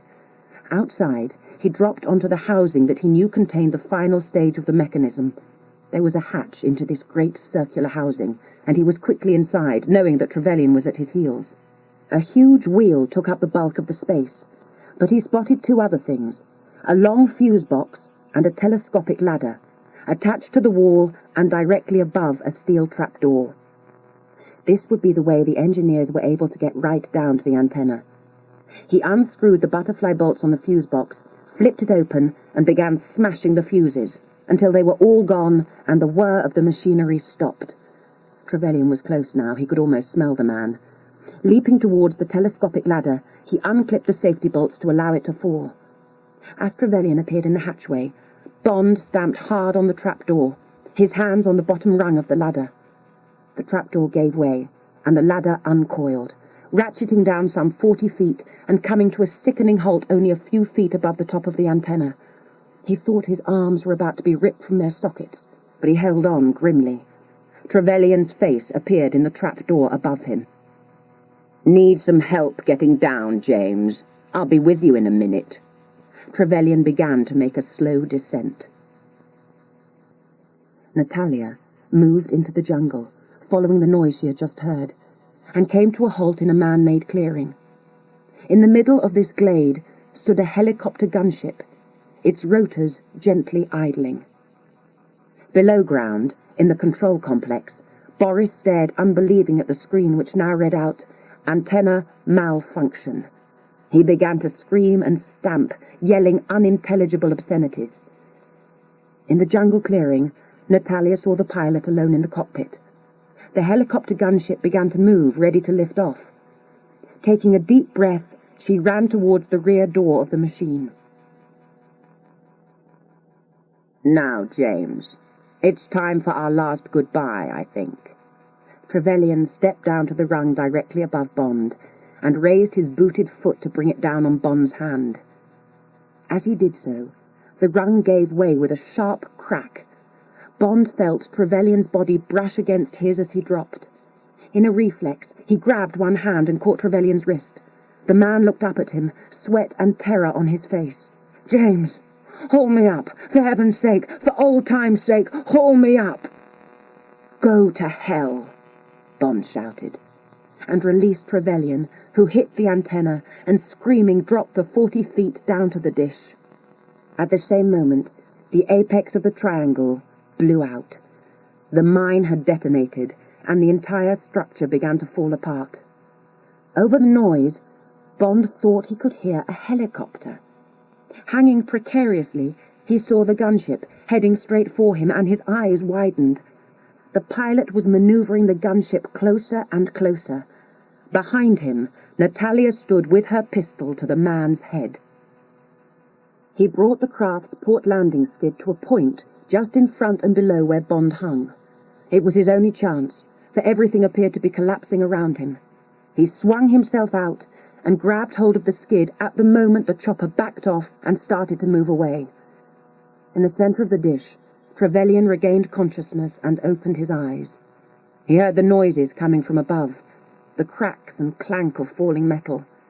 Looking up, the last thing he saw was the long silver spike that was the antenna detach itself and come hurtling down to impale him.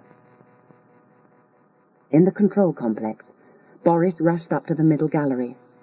As he reached the mainframe room, the liquid coolants suddenly exploded, sending a freezing white mist flying through the shattered doors. Boris died standing, a frozen statue inside the doomed building. The gunship came down gently into the clearing.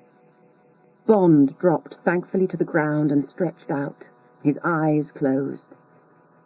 Inside, Natalya spoke in rapid Russian, telling the pilot that if he tried no tricks he could leave.